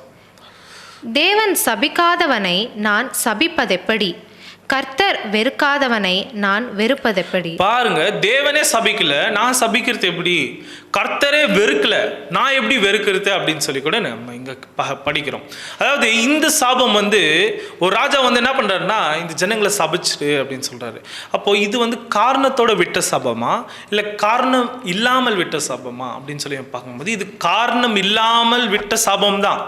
ஆனால் இருந்தாலும் அந்த கடைசி ஸ்டேஜ் அவங்களுக்கு எப்படி ஆயிடுதுன்னா காரணத்துக்கு விட்ட சாபம் மாதிரி ஆயிடுது. எப்படின்னாக்கா இந்த ஜனங்கள் என்ன பண்றாரு, அந்நிய ஜனங்கள் கூட சம்மந்தம் வைக்க சொல்றாரு. இது சம்மந்தம் வைக்கிறது மூலியமா யாருக்கு கோபம் மூட்டுறாங்கனாக்கா தேவனுக்கு கோபம் மூட்டி அந்த தேவனோட ஜட்ஜ்மெண்ட் அந்த பீப்புள் மேலே வந்துடுது, அந்த இஸ்ரேல் ஜனங்க மேலே வந்துடுது. ஸோ அதனால நம்ம பார்க்கறதுக்கு இது கடைசியாக எப்படி ஆயுதுனாக்கா ஆரம்ப காலத்தில் காரணமே இல்லாமல் விட்ட சாபம் மாதிரி தான் இருக்குது. கடைசியாக அது காரணத்தோட தந்திரமாக செய்த ஒரு காரியங்கள் கூட நம்ம பார்க்குறோம். இது தேவனோட கோபம் அந்த ஜனங்க மேலே முண்டுருது அப்படின்னு சொல்லி கூட நம்ம பார்க்குறோம். ஸோ அன்புக்குரிய சகோதரி, இதெல்லாம் ஒரு உதாரணம் நம்ம வேதாகமத்தில் இந்த மாதிரி கூட இருக்குது அப்படின்னு சொல்லி பார்க்குறோம். இப்போ முக்கியமாக நம்ம ஒரு 5 பாயிண்ட்டை நம்ம பார்க்கலாம். இப்போ வரைக்கும் நம்ம பார்த்ததெல்லாம் ஒரு இன்ட்ரடக்ஷன். ஒரு 5 பாயிண்ட் முக்கியமாக இந்த சாபத்து மூலியமாக தேவன் என்ன சொல்கிறாரு, அது மூலியமாக நம்மளுக்கு என்ன பாடன்னு அப்படி நம்ம பார்த்து முடிச்சிடலாம். முதலாவது சாபத்துக்குள்ளே நம்ம கடந்து செல்லலாம். அன்புக்குரிய சகோதர சகோதரிகளே, வாசிக்கலாம் வசனம் கலாத்தியர் 1ஆம் அதிகாரம் 8-9. நாங்கள் உங்களுக்கு பிரசங்கித்த சுவிசேஷத்தை அல்லாமல் நாங்களாவது வானத்திலிருந்து வருகிற ஒரு தூதனாவது வேறொரு சுவிசேஷத்தை உங்களுக்கு பிரசங்கித்தால் அவன் சபிக்கப்பட்டவனாயிருக்க கடவன். முன் சொன்னது போல மறுபடியும் சொல்லுகிறேன், நீங்கள் ஏற்றுக்கொண்ட சுவிசேஷத்தை அல்லாமல் வேறொரு சுவிசேஷத்தை ஒருவன் உங்களுக்கு பிரசங்கித்தால் அவன் சபிக்கப்பட்டவனாய் இருக்க கடவன். அன்புக்குரிய சகோதர சகோதரிகளே, ஃபஸ்ட்டு பாயிண்ட்டை நம்மளுக்கு எப்படி வைக்கிறாருன்னா ரொம்ப இம்பார்ட்டண்டான ஒரு பாயிண்ட். என்ன சொல்கிறேன்னா, ஒரு எச்சரிப்பான இப்போ இருக்கிற ப்ரெசன்ட் ஹார்வெஸ்ட் ட்ரூத்தில் நடக்கிற ஒரு காரியத்தை இங்கே அப்போஸ்தலன் பவுல் இங்கே பேசுகிறத கூட நம்ம பார்க்குறோம். இது ஒரு 2000 வருஷத்துக்கு முன்னாடி பேசியிருந்தது தான். பட் இப்போ இருக்கிற எக்ஸாக்ட் சுச்சுவேஷனுக்கு நம்மளுக்கு மேட்ச் ஆகும். அது எப்படின்னாக்கா, நானாகிலும் வானத்தில் இருக்கிற தூதராகிலும் பிரசங்கிக்காத சுவிசேஷத்தை வேறு யாருன்னா பிரசங்கித்தாங்கனாக்கா நீங்கள் சபிக்கப்பட்டுவீங்க அப்படின்னு சொல்கிறார். அப்போ என்ன சொல்கிறாருனாக்கா, இந்த வசனத்தை இன்னொரு டைமாக சொல்கிறார். எப்படி சொல்கிறாருன்னா, முன் சொன்னது போலவே நானாகிலும் இல்லை வானத்தில் இருக்கிற தூதராகிலும் நாங்கள் பிரசங்கித்த சுவிசேஷத்தை இது இல்லை வேற அப்படின்னு சொல்லி மாற்றி சொல்லிட்டாங்கன்னா நீங்கள் நம்பாதீங்க, சபிக்கப்பட்டுவீங்க அப்படின்னு சொல்கிறாரு. இந்த மாதிரி வசனம் நம்ம பேரலல் வசனம் வேற எங்கன்னா படிச்சிருக்கோமா அப்படின்னு சொல்லி பார்க்கும்போது நம்ம பார்த்துருக்கோம். அதாவது கர்த்தருக்குள்ளே சந்தோஷமாக இரு. மறுபடியும் நான் உங்களுக்கு சொல்கிறேன், கர்த்தருக்குள்ளே என்ன பண்ணுங்க, சந்தோஷமாக இருங்க. ஏன் 2 டைம் இந்த மாதிரி வசனம் பேசப்பட்டிருக்குனாக்கா, ஒரு டைம் சொல்கிறாரு, நம்ம என்ன பண்ணுவோம், நிச்சயமாக கீழே விழுவோம். மறுபடியும் நீ என்ன பண்ணுனாக்கா, எந்திரி ஏன்ச்சு மறுபடியும் தேவனுக்குள்ளே நீ என்ன பாரு, சந்தோஷமாக இரு. அப்போது ஏதோ டபுள் இம்பார்ட்டன்ஸ் இருக்குது. நம்ம இந்த வசனத்தை நம்ம ரொம்ப கூர்ந்து படிக்கிறதுக்காக கூட இருக்குது. என்ன சொல்கிறாருனாக்கா, பவுல் என்ன மாதிரி ஸ்பீக்கருங்க, அவர் பிரசங்கத்தில் எத்தனை பேர் கன்வெர்ட் பண்ணியிருக்காரு, எத்தனை பேர் ஞானஸ்தானம் எடுத்திருக்காங்க. அப்படியாப்பட்ட பவுல் என்ன சொல்கிறாருனாக்கா, நானே இப்போ உங்களுக்கு ப்ரீச் பண்ணிட்டு போகிறேன், நானே மாற்றி சொல்லிட்டாலுமே இப்போ நானேன்னு சொல்லிட்டு அதுக்கப்புறம் இன்னும் கொஞ்சம் மேலே கம்பேர் பண்ணுறாரு. யாருக்கு கம்பேர் பண்ணுறேன்னா, தேவ தூதர் பார்க்கும்போது தேவனே கம்பேர் பண்ண கணக்கு தான். என்ன சொல்கிறாருனாக்கா, அவருக்குள்ள மேலே தூதர் ஸ்தானத்தில் சொல்கிறாரு, அவங்களே இது இல்லை சுவிசேஷம் வேற ஒன்று இருக்குது அப்படின்னு சொல்லி மாற்றி சொல்கிறவங்கனாக்கா நம்பிடாதீங்க, நீங்கள் சபிக்கப்பட்டவங்க அப்படின்னு சொல்கிறாரு. இப்போ எக்ஸாக்டாக நடக்கிற ஒரு காரியத்தை குறித்து இங்கே பேசுகிறாரு. அன்புக்குரிய சகோதர சகோதரிகளே, இப்போ முதலாவது நம்ம ஒரு உதாரணத்தை பார்க்கலாம். ட்ரினிட்டி எடுத்துக்கலாம். ட்ரினிட்டி நம்ம பார்க்கும்போது, ட்ரினிட்டி ஒரு டைமில் சத்தியத்துக்குள்ளே வரும்போது எல்லாரும் சத்தியத்தை கேட்குவாங்க. அப்போ கேட்கும் போது திருத்துவம், அது பிதா குமாரன் பரிசுத்தாவி, இது 3 ஒன்று இல்லை, வேற நம்ம பிரித்து காட்டும் போது ஆஃப் த அட்டண்டன்ஸ் இருக்காதுங்க. எல்லாம் என்ன பண்ணிடுவாங்க, போயிடுவாங்க. அடுத்த கிளாஸ் வர்றதுக்கு யோசிக்குவாங்க. சரி, ஓகே, ஒருவேளை அது கூட ஏற்று சத்தியத்துக்குள்ளே வராங்கன்னு வைங்க. அடுத்த பாயிண்ட்டு இதுன்னு பார்க்கும்போது அந்தி கிறிஸ்து போப்பு மார்க்கம் தான் அப்படின்னு சொல்லும் போது, இவங்க நம்மளே தப்பு சொல்கிறாங்கன்னு சொல்லி என்ன பண்ணுவாங்க, 75% போகிறதா இருப்பாகிறோம். ஓகேங்களா? அப்போ மீதி 25% தான் வருவாங்க. அப்படியே கொஞ்சம் கொஞ்சமாக என்ன பண்ணுவாங்க, பேக் அடிச்சுட்டே போவாங்க. செகண்ட் கம்மிங், கிறிஸ்து வந்துட்டாரா, வருவான்னு பார்த்தோம், ஆட்டோலலாம் போட்டிருக்கு வருவார் நாங்கள் நினச்சிதான். ஆனால் இப்போ வந்துட்டாரா அப்படின்னு சொல்லும் போது சில இன்ஃபர்மேஷனாக அவங்க பார்க்குறதா கூட நம்ம பார்க்குறோம்.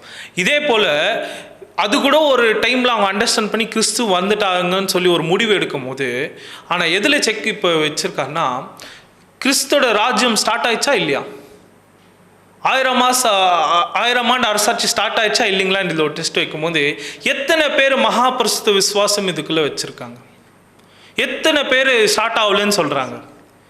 இப்போ நம்ம பார்க்கும்போது எப்படி ஆகிட்டுக்குது என்ன தெரியுங்களா, இந்த திருத்துவம், இந்த போப்பு மார்க்கம் எல்லாமே சத்தியம் காத்துல போயிருந்தனால எல்லாருக்குமே இந்த காரியம் தெரிஞ்சிட்டு இருக்கு. ஈவன் நம்ம பேர் சபையில் கூட என்ன பேசுகிறாங்கனாக்கா, அவங்களுக்கு கூட பாபிலோன் யாருன்னு தெரியுங்க. பென்டகோஸ்ட் சபையில் அவங்க என்ன பேசுகிறாங்களோ அவங்களுக்கும் பாபிலோன் பற்றி ரோமன் கேத்தலிக் காத்துறாங்க. ரோமன் கேத்தலிக் ஃபாதர் என்ன பேசுகிறாங்கன்னா யார் பாபிலோன்னு பேசுகிறாருங்க. அவங்களுக்கும் நம்மளுக்கும் என்ன வித்தியாசம்? ஏன்னா எப்படி ஆயிடுச்சுனாக்கா குழப்பிட்டு இருக்காங்க. இந்த டைமில் வந்து ஏராளமான சத்தியம் வந்து காற்றுல வெளிப்படுத்துறதுனால அந்த சத்தியம் ஆன்லைனில் யூடியூப்பில் ஜூம் லிங்க்கில் எல்லாமே நம்ம கேட்குறதுனால ட்ரூத்தோட வேல்யூ நம்மளுக்கு கம்மியாயிடுச்சு நம்ம பார்க்குறோம். ஒரு சகோதரன் நம்ம பார்க்குறது ஒரு கன்வென்ஷன், ஒரு மீட்டிங், நம்ம இங்கேருந்து ஒரு இடத்துக்கு போகும்போது எவ்வளோ நம்ம நேரத்தையும் நம்மளோட காசும் ஸ்பெண்ட் பண்ணி நம்ம ஒரு இடத்துக்கு போய் அந்த விலை மதிக்க முடியாது சத்தியத்தை வாங்கின காலம் போயிட்டு இப்போ சத்தியம் வந்து எல்லாருக்கும் ஸ்ப்ரெட் ஆகிடுச்சு. ஸ்ப்ரெட் ஆகிடுனால அவங்க எப்படி ஆச்சு தெரியுங்களா, எபிசோடாக பார்க்குறாங்க. எப்படி பார்க்குறாங்கன்னா கொஞ்ச நேரம் பார்த்துட்டு விட்டுட்டு மறுபடியும் கொஞ்ச நேரம் பார்க்குறோம். அந்த இடத்துல தேவனோட ஆவி எங்கே வேலை செய்யும்? இப்போ இருக்கிற இப்போ நம்ம பேசுகிற ஒவ்வொரு சத்தியங்களும் பேர் சபை காப்பி பண்ணி அவங்களும் பேசுகிற ஒரு மேனுஸ்கிரிப்டெல்லாம் எங்கே கிடைச்சிச்சுங்க? ஆகாயத்தில் கிடைச்சிச்சுங்க அவங்களுக்கு. இப்போ வந்து சுலபமாக சத்தியம் ஸ்ப்ரெட் ஆகியிருந்தனால இந்த ஜனங்களுக்கு அந்த வேல்யூ தெரியல. அதனால என்ன பண்ணுறாங்க? குழப்பம், கன்ஃபியூஷனுக்குள்ளே போயிட்டாங்க. நம்ம பாபிலோன் விட்டு வெளியே வந்துட்டோம், குழப்பத்தை விட்டு வெளியே வந்துட்டோம், மறுபடியும் குழப்பத்துக்குள்ளேயே மாட்டிக்கின மாதிரி இந்த ஜனங்களுக்கு வந்து ஆயிடுச்சு அப்படின்னு சொல்லி கூட நம்ம பார்க்குறோம். இதுதான் அப்போஸ்தலன் பவுல் என்ன சொல்கிறாருனாக்கா ரொம்ப கஷ்டப்படுறாரு. அவர் 2 வாட்டி சொல்கிறாரு, நானும் ஆகிலும் நானே வந்து மாற்றி பார்த்தேன், நான் தான் பிரசங்க பண்ணேன், நானே மாற்றி சொன்னாலும் தேவ தூதரே வந்து இது இல்லை சுவிசேஷன் சொன்னாலும் நீங்கள் நம்புறதுக்கு போகாதீங்க. ஏன்னா நீங்கள் கேட்ட அந்த அஸ்திவாரம் இருக்கு இல்லைங்களா, 53 சப்ஜெக்ட்னா என்னங்க, 52 வாரம் ஒரு வருஷத்தில் அதுக்கு உண்டான. ஆனால் சத்தியம் ஏராளமாக இருக்குது. ஆனால் நீங்கள் கேட்டிருந்தெல்லாம் ஒரு அடிப்படையான சத்தியம், நம்ம சத்தியத்துக்கு வளரக்கூடிய ஒரு எரர் கரெக்ஷன் சப்ஜெக்ட்னு நம்ம பார்க்குறோம். அதில் நீங்கள் எப்படி இருங்கனாக்கா விசுவாசமாக, சில பேர் இப்போ அத்தை கூட சேஞ்ச் பண்ணுற ஜனங்களாக அங்கே இருக்கிறாங்க. அதுதான் என்ன சொல்கிறாருனாக்கா வாசிக்கலாம் நம்ம கலாத்தியர் 1:6. உங்களை கிறிஸ்துவின் கிருபையினாலே அழைத்தவரை நீங்கள் இவ்வளவு சீக்கிரமாய் விட்டு வேறொரு சுவிசேஷத்திற்கு திரும்புகிறதை பற்றி நான் ஆச்சரியப்படுகிறேன். பாருங்க, அப்போஸ்தலன் பவுல் சொல்றாரு, ஐ எம் அஸ்டானிஷ்டுன்றாரு. அப்பயே என்ன பண்ணிட்டாருன்னா ஆச்சரியப்பட்டாருங்களாம். அந்த டைம்லேயே அப்போஸ்தலன் பவுல் கிட்ட பேசிட்டு போனவர் சடனில் வந்து என்ன பண்ணுறாங்கன்னா வேற ஒருத்தர் வந்து மாற்றி பேசிட்டு இருக்கிறாங்க. அப்போ என்ன பண்ணுறாருனாக்கா அப்போஸ்தலன் பவுல் என்ன சொல்கிறாங்கன்னா, நான் ஆச்சரியப்பட்டுட்டேன், இவ்வளோ சீக்கிரமாக நீங்கள் சேஞ்ச் ஆகிட்டீங்களே. அந்த காலத்துலேயே அவங்க சேஞ்ச் பண்ணுங்க, இப்போ பண்ண முடியாதுங்களா? இப்போ எவ்வளோ பேர் இப்போ நம்ம பேசுறதுல ட்ரூத்தா அப்படின்ற கேள்விக்குறி நம்மளுக்கே வந்துச்சு. ஏன் தெரியுங்களா? சொந்த போதனைகள் அதிகமாக உள்ளுக்குள்ளே பூந்துச்சு அப்படின்னு சொல்லி கூட நம்ம பார்க்குறோம். அதனால தான் என்ன எச்சரிக்கிறாருனாக்கா அப்போஸ்தலன் பவுல், இந்த பெரியன் பட்டணத்தினர் போல இருங்க. அவங்க என்ன பண்ணுறாங்களாம், சத்தியத்தை கேட்குறாங்க, கேட்டு அதை படி என்ன பண்ணுறாங்கனாக்கா இது உண்மையா, இது கரெக்டா அப்படின்னு சொல்லி என்ன பண்ணுறாங்கன்னா வீட்டில் போய் அவங்க தியானித்து பார்க்குறாங்களா, தியானித்து பார்த்து நல்லமாக்குறது என்ன பண்ணுறாங்களா பிடிச்சிக்கிறாங்க அப்படின்னு சொல்லி கூட நம்ம பார்க்குறோம். தேவன்கிட்ட அந்த ஆவி நம்ம கண்டிப்பாக வாங்கி இந்த ஒரு காரியத்தை நம்ம இது பண்ணோம் அப்படின்னு சொல்லி பார்க்குறோம். 7ஆம் வசனம் படிங்க. வேறொரு சுவிசேஷம் இல்லையே, சிலர் உங்களை கலகப்படுத்தி கிறிஸ்துவனுடைய சுவிசேஷத்தை புரட்ட மனதாயிருக்கிறவர்களை அல்லாமல் வேறல்ல. பாருங்க என்ன சொல்லிடுறேன்னா, நீ எங்கன்னா போய் தேடு, வேறொரு சுவிசேஷமே இல்லை, வேறு எந்த நோ அதர் காஸ்பல் என்றார், வேறு எந்த சுவிசேஷமே இல்லையே, இதுதான் உங்களுக்கு சுவிசேஷம், நீங்கள் எப்படி இவ்வளோ சீக்கிரம் நீங்கள் மாறினீங்க அப்படின்னு சொல்லி பவுலே என்ன பண்ணியிருக்காருனாக்கா அச்சமா. இப்போ வந்து ஒரு சகோதரன் வந்து சத்தியத்தை விட்டு போறாருனாக்கா நம்ம என்ன ஆச்சரியப்படுறதுக்கு என்ன இருக்குங்க? அப்போஸ்தலன் பவுல் டைம்ல என்ன பண்ணிட்டாங்க, ஜனங்க மாறிட்டாங்க. இப்போ மாறத்துக்கு எவ்வளோ நேரம்? அதனால நீங்க போற பாதை வந்து கரெக்டா இல்லையான்ட்டு நீங்க என்ன பண்ணுறீங்க, இப்போ முடிவெடுக்கிற ஒரு டிசிஷன்ல நம்ம வந்திருக்கோம். அன்புக்குரிய சகோதர சகோதரிகளே, சத்தியத்துல நம்ம கரெக்டாக தான் இருக்கிறோமா என்ற ஒரு கேள்விக்குறி நம்மளுக்கே அந்த, ஏன்னா நம்ம பெரிய ஒரு இலக்கை நோக்கி போயிட்டு இருக்கோம். எந்த ஒரு இலக்குனாக்கா 1,44. அந்த ஒரு இலக்கு நம்மளுக்கு கரெக்டாக இருக்கா அப்படின்னு சொல்லி ஒரு கேள்விக்குறியாக இருக்கு. அதனால வேதாகம் வாசிக்கிறது, பைபிள் படிக்கிறது கம்மியாயிட்டு இருக்குது. ஸோ அதனால நம்ம என்ன பண்ணனாக்கா படிக்கணும். அன்புக்குரிய சகோதர சகோதரிகளை வாசிக்கலாம். 2 பேதுரு 3:3-4. முதலாவது நீங்கள் அறிய வேண்டியது என்னவெனில், கடைசி நாட்களில் பரிகாசக்காரர் வந்து தங்கள் சுய இச்சைகளின்படியே நடந்து அவர் வருவார் என்று சொல்லுகிற வாக்குத்தத்தம் எங்கே? பிதாக்கள் நித்திரை அடைந்த பின்பு சகலமும் சிருஷ்டித்த பின் தோற்றம் முதல் இருந்த விதமாயிருக்கிறதே என்று சொல்லுவார்கள். பாருங்க என்ன சொல்லுவாங்கன்னா, கடைசி காலத்தில் இந்த மாதிரி வருவாங்களாம். யாரு? ஸ்காஃபர்ஸ்ன்னு பேசப்பட்டிருக்கு. இப்போ இவங்க வந்து ஏன்னா நீங்கள் உங்களுக்குள்ளே என்ன மாற்றம், நீங்கள் என்ன பண்ணுறீங்க? வேதாகமத்தை தூக்கிட்டு பைபிள் ரீடிங், பைபிள் ஸ்டடி நீங்கள் போகிறீங்க, ஆன்லைன் கிளாஸ் எல்லாமே. உங்களுக்குள்ளே என்ன மாற்றம்? நீங்கள் உங்கள் பிதா காலத்துலேருந்து எப்படி இருக்கோ அதே போல தான் இருக்குது. நீங்கள் என்ன பண்ணுறீங்க? ஒரு மாற்றமே இல்லைன்னு நம்மள என்ன பண்ணிடுவாங்கனாக்கா கொஸ்டின் பண்ணிடுவாங்க அன்புக்குரிய சொல்லுது. ஸோ இதெல்லாம் நம்மளுக்கு ஒரு எச்சரிப்பான ஒரு விஷயம். இதுனா ஃபஸ்ட்டு பாயிண்டில் கற்றுக் கொடுக்குறாருனாக்கா, நீங்கள் கேட்ட உபதேசம், நீங்கள் கேட்ட டாக்ட்ரின்ஸ், அதுக்கு மேலே நீங்கள் என்ன பண்ணுங்கன்னா அஸ்திபாரத்தை போடுங்க. விசுவாசம் மாத்திரமில்லை, மகா பரிசுத்த விசுவாசம் யாருமே வந்தாலுமே தளர முடியாத அளவுக்கு நம்ம என்ன பண்ணோம்னாக்கா அந்த ஒரு சத்தியத்தில் வந்து நிலை நிற்கணும். அதுதான் என்ன சொல்கிறாருன்னா அப்போஸ்தலன் பவுல், வேறு எந்த சுவிசேஷமும் இல்லை, இதுதான் சுவிசேஷன்றாரு.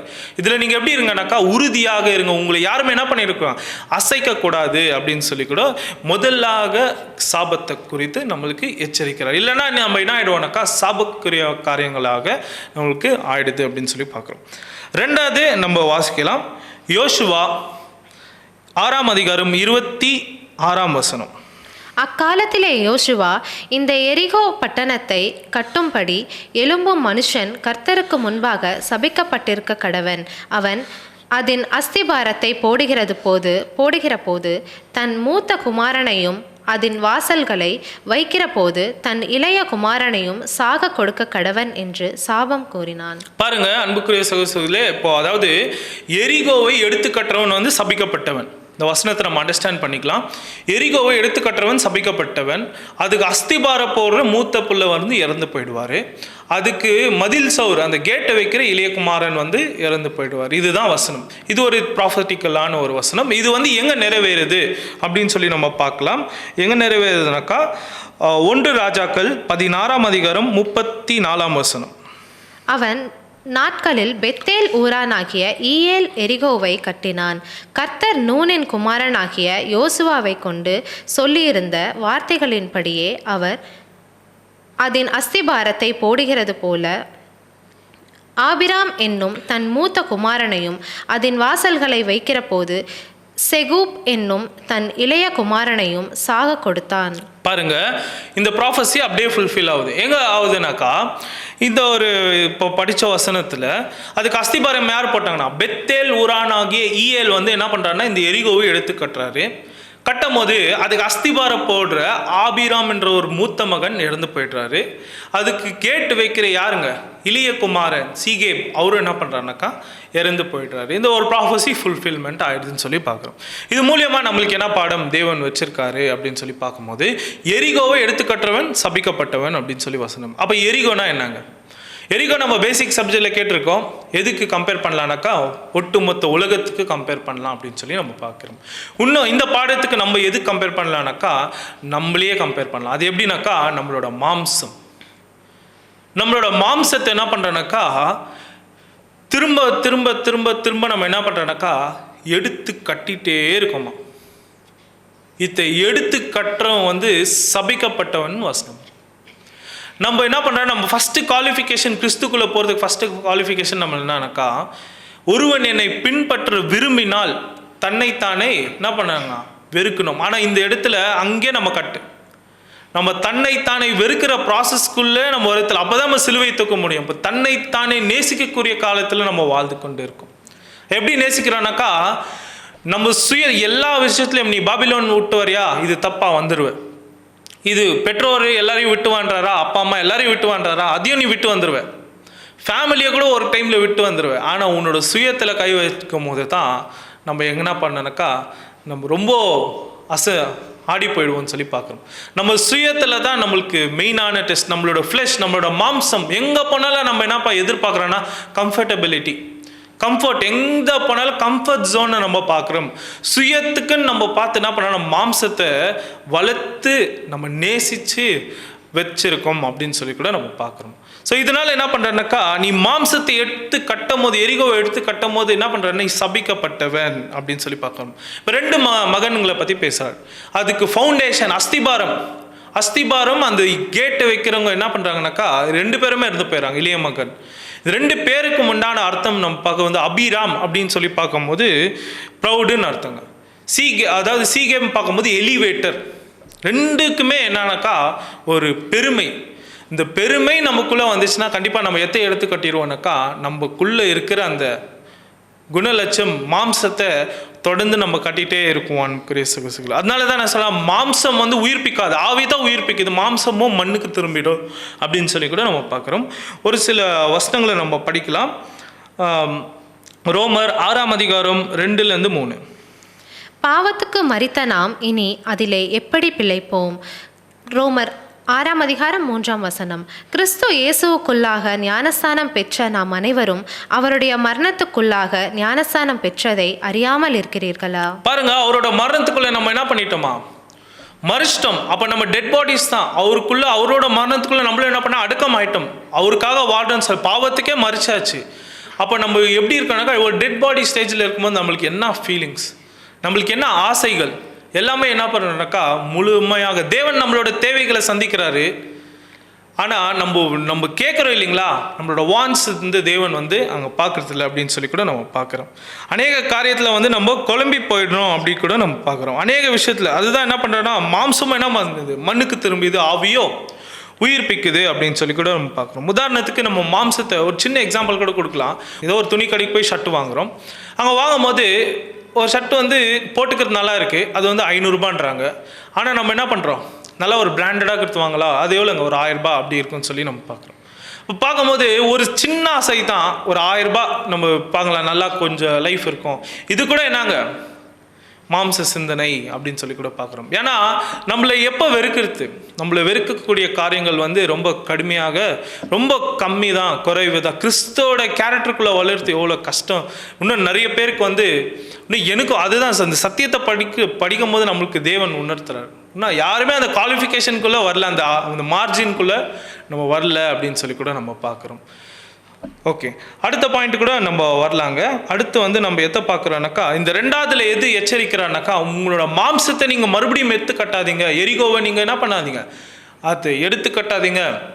அஸ்திபார போகிறவனும் அதுக்கு மதில் சோறு வைக்க கேட்டு வைக்கிறவனு யாரும் என்ன பண்ணுவாங்க, இறந்து போயிடுவாங்க அப்படின்னு சொல்லி கூட பார்க்குறோம். அது போல் நமக்குள்ளே பெருமை வரும்போது நம்ம இந்த மாம்சத்தை எடுத்து கட்டும் போது நம்ம என்ன பண்ணிடுவோம், இறந்து போயிடுவோம் அப்படின்னு சொல்லி கூட நம்ம பார்க்குறோம். இதுதான் 2வது ஒரு விதமான சாபம் அப்படின்னு சொல்லி நம்ம பார்க்குறோம்.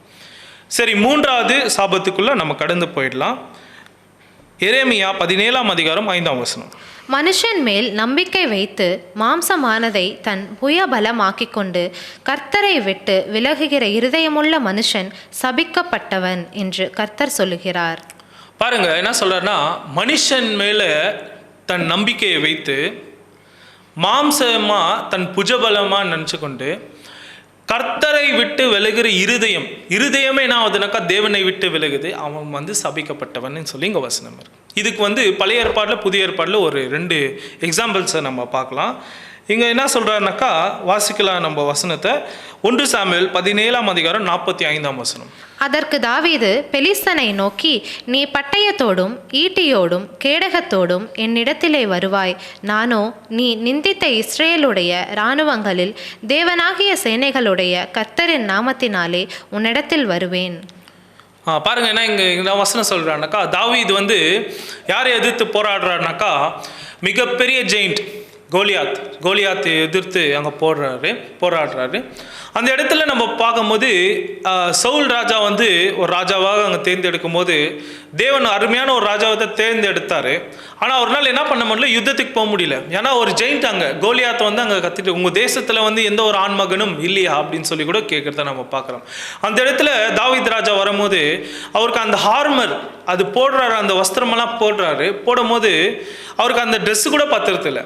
அப்போ என்ன பண்ணுறாருன்னா, நீயும் என்கிட்ட எதில் வரனாக்கா, ஒரு பெரிய வெப்பன்ஸில் அநேக ஆயுதங்களை கொண்டு வர சண்டைக்கு, நானும் என்ன வரேன்னாக்கா, ஜீவனுள்ள தேவனோட நாமத்தினால நான் உங்ககிட்ட சண்டைக்கு வரேன்னு சொன்ன தாவீது வந்து இப்போ எப்படி அவரோட குணலட்சணம் சேஞ்ச் ஆகுதுனாக்கா, வாசிக்கலாம் நம்ம ஒரு வசனம். 2 சாமுவேல் 24ஆம் அதிகாரம் 1ஆம் வசனம். கர்த்தருடைய கோபம் திரும்ப இஸ்ரேலின் மேல் மூண்டது. இஸ்ரேல் யூதா என்பவர்களை லக்கம் பார் என்று அவர்களுக்கு விரோதமாய் சொல்லுகிறதற்கு தாவீது ஏவப்பட்டான். பாருங்க, தாவீது ஏவப்பட்டுட்டாரு. அவருடைய இருதயம் என்ன ஆச்சுனாக்கா, தேவனை விட்டு அப்படியே என்ன ஆச்சுக்கலாம், விலகிருச்சு. யாரை நம்பிட்டார் தெரியுங்களா? மனுஷனை தன்னை புஜபலம்ன்ட்டு நம்பிட்டார் அப்படின்னு சொல்லுங்க. அவரோட பலத்தை, அவரோட நம்பிக்கை எது மேலே வச்சிட்டாருனாக்கா மனுஷன் மேலே அங்கே வச்சிருந்தா பார்க்குறோம். தேவன் என்ன பண்ணார், இப்படியாப்பட்ட ராஜா தாவீது வந்து என்ன பண்ணாருனாக்கா அவ்வளோ பெரிய லெஜண்ட் ஒரு கல்லுனால சாவடிச்சார் அப்படின்னு சொல்லி பார்க்குறோம் அந்த ஜெயிண்ட்டை.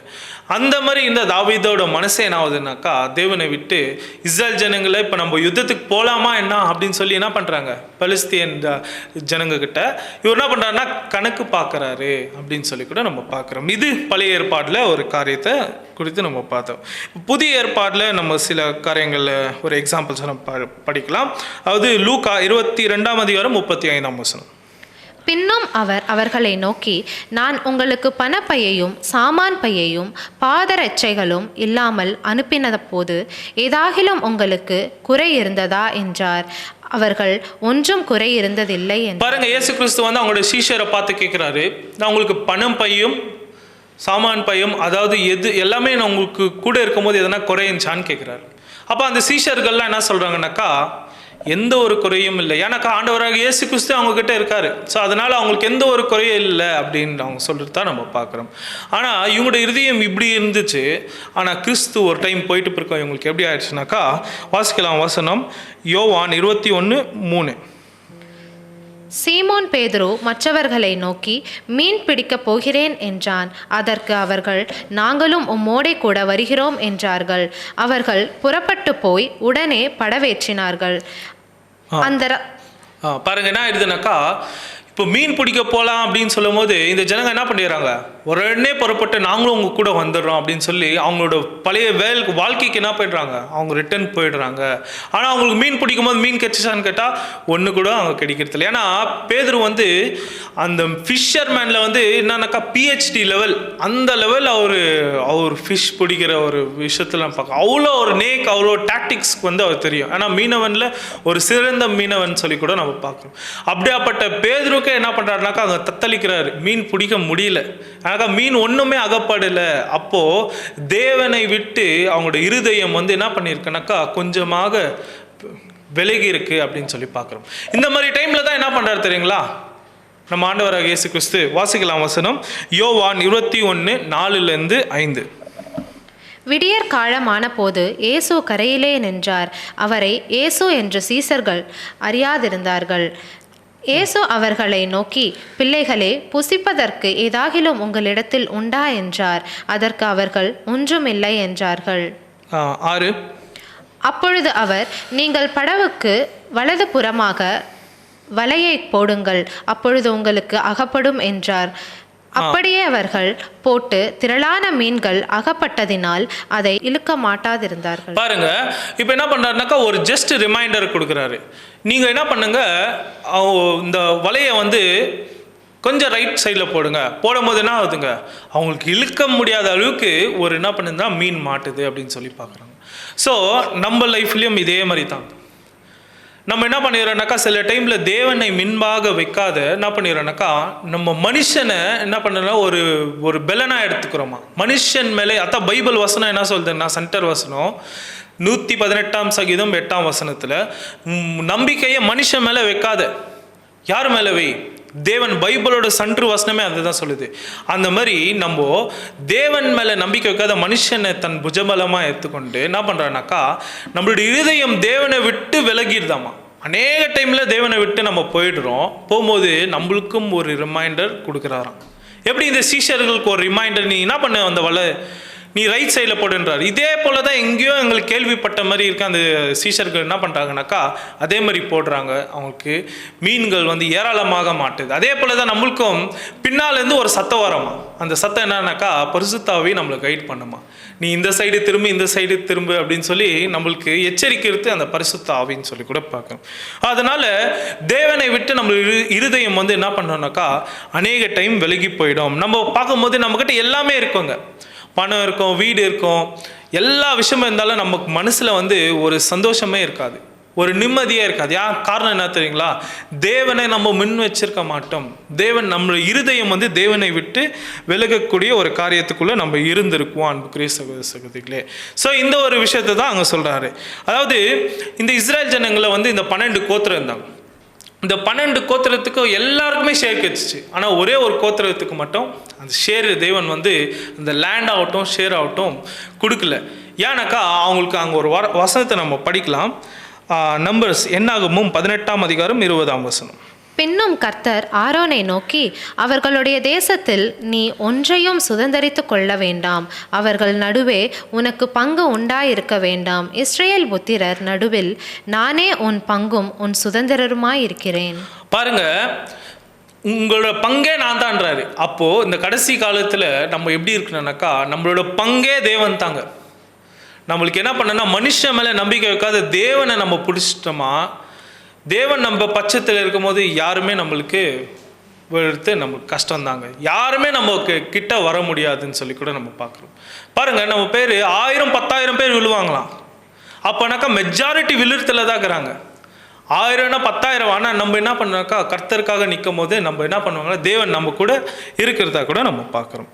இன்னொரு வசனம் படிக்கலாம். 32ஆம் சங்கீதம் 10ஆம் வசனம். துன்மார்க்கனுக்கு அநேக வேதனைகள் உண்டு, கர்த்தரை நம்பி இருக்கிறவனுக்கோ கிருபை சூழ்ந்து கொள்ளும். பாருங்க, துன்மார்க்கருக்கு அநேக வேதனைகள். நம்மளுக்கும் வேதனை இருந்துச்சுன்னா நம்மளும் துன்மார்க்கல் தான்.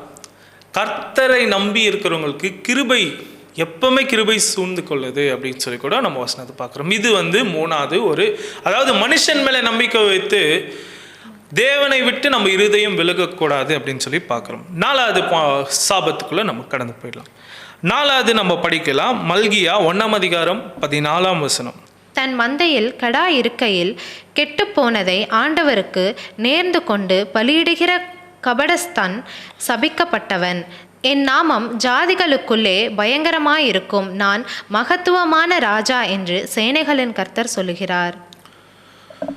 அதாவது இந்த வசனத்தை நம்ம புரிஞ்சுக்கலாம். என்ன சொல்றாருனாக்கா, என்னோட மந்தையில் கடாக்கள் இருக்கான், ஆனால் நான் தேவன் கொடுக்கும் போது என்ன சொல்கிறேன்னாக்கா, கெட்டு போயிருந்து நான் கொடுக்குறேன் அப்படின்னு சொல்லி கூட நம்ம பார்க்குறோம். நீ கெட்டு போயிருந்து கொடுத்தானா நீ சபிக்கப்பட்டவன் வசனம் இங்கே சொல்கிறது தான் நம்ம பார்க்குறோம். பாருங்கள், இந்த ஒரு காரியத்தை வந்து அந்த இஸ்ரேல் ஜனங்க வந்து லிட்ரலாகவே செஞ்சுட்டு இருந்தாங்க. எப்படி பண்ணுறாங்கனாக்கா, இந்த வருஷத்துக்கு ஒரு டைம் அவங்களுக்கு இந்த ஆலயத்துக்கு அவங்க வருவாங்க. அவங்க ஆலயத்துக்கு வந்து பலிகள் கொடுக்குற ஒரு டைமில் என்ன பண்ணுறாங்கன்னா, இவங்க மணி எக்ஸ்சேஞ்ச் பண்ணுறாங்க. இந்த மணி எக்ஸ்சேஞ்ச் பண்ணும்போது இவங்க காசை கொடுத்துட்டு அவங்க கரன்சி இவங்க வாங்குறாங்க. அதை வாங்கிட்டு என்ன பண்ணுறாங்கனாக்கா, இவங்க போய் அந்த அந்த கடாக்களை வாங்குவாங்க. அந்த கடாக்கள் வாங்கும் போது அது எப்படி தேவன் லால பேசப்பட்டிருக்குனாக்கா, 1 வயசாக இருக்கணும், எதுவுமே பழுதற்றதாக இருக்கணும், ஒரு பூச்சி கூட இருக்கிற ஒரு டிஃபெக்ட் இருக்கக்கூடாது, அது பர்ஃபெக்டாக இருக்கணும் அப்படின்னு சொல்லி கூட நம்ம பார்க்குறோம். இந்த மாதிரி ஒரு கடாக்களை வந்து அந்த ஜனங்க என்ன பண்ணிடுறாங்கனாக்கா, ஆல்ட்ரேஷன் பண்ணி நல்லா இருக்கிற மாதிரி விற்றுருவாங்க. சரி, இந்த ஒரு காரியம் வந்து லிட்ரலாகவே அந்த ஜனங்க அந்த ஆலயத்தில் செஞ்சுட்டு இருந்தாங்க. அதனால தான் உங்கள் மந்தையில் அநேக கடாக்கள் இருக்குது, ஆனால் நீங்கள் எனக்கு கொடுக்கும்போது எப்படி கொடுக்குறீங்களா, கெட்டு போயிருந்து நசல் பிடிச்சிருந்து பூச்சி பிடிச்சிருந்து நீங்கள் கொடுக்குறீங்க அப்படின்னு சொல்லி இது எழுந்ததுக்கு காரணமே அந்த மாதிரி அந்த ஜனங்க செஞ்சுருந்தாங்க. அதனால தான் இந்த வசனம் வந்து நம்மளுக்கு இங்கே பேசப்பட்டிருக்குன்னு சொல்லி நம்ம பார்க்குறோம். இது மூலியமாக நம்மளுக்கு என்ன பாடம் அப்படின்னு சொல்லி பார்க்கும்போது, நம்ம மந்தியிலையும் கடாக்கள் இருக்கான். தேவன் வந்து அநேக கடாக்கள் நம்மளுக்கும் கொடுத்துருக்காங்களாம். தேவன் வந்து நம்ம அந்த கடாக்கள் வந்து எதை பற்றி நம்மளுக்கு பேசுகிறான்னாக்கா, நம்மளோட டேலண்ட்ஸ், நம்மளோட நேரங்கள், நம்மளோட வெல்த், நம்ம தேவனுக்காக செஞ்ச ஒரு உடன்படிக்கை, ஒவ்வொரு விஷயமும் சின்ன சின்ன, அதாவது என்ன சொல்கிறாருனாக்கா, ஒரு சிறியவனாவது நம்ம ஒரு கிளாஸ் தண்ணி கொடுத்தாலும் என்னங்க, தேவனுக்கு நம்ம என்ன ஆயிடுறாங்களாம், கடன்காரனா ஆயிடுறோம் அப்படின்னு சொல்லி கூட நம்ம பார்க்குறோம். தேவன் நம்மளுக்கு என்ன பண்ணால் கடை கொடுக்குற மாதிரி ஆயிடுறான்னு சொல்லி பார்க்குறோம். அதனால தேவன் என்ன சொல்கிறாரு, உங்களுக்கு அநேக டேலண்ட்ஸுங்கள் தேவன் கொடுத்துருக்காராம். சில பேர் நல்லா சப்ஜெக்ட் பேசலாம், சில பேர் நல்லா பாட்டு பாடலாம், சில பேர் நல்லா மியூசிக் வாசிக்கலாம், சில பேர் வந்து நல்லா ரெக்கார்டிங் பண்ணலாம். ஒவ்வொரு விஷயமும் தேவன் என்ன பண்ணியிருக்காராம், ஒவ்வொரு டேலண்ட் அந்த கடாக்கள்லாம் தேவன் நம்மளுக்கு கொடுத்துருக்கும் போது அதெல்லாம் நம்ம உபயோகம் பண்ணலன்னா, நீங்கள் நசில் பிடிச்சிருந்தோம் பூச்சி பிடிச்சிருந்தோம் தேவனுக்கு என்ன பண்ணுறீங்களா, அங்கே கொடுக்குற ஒரு காரியமாக இருக்குது.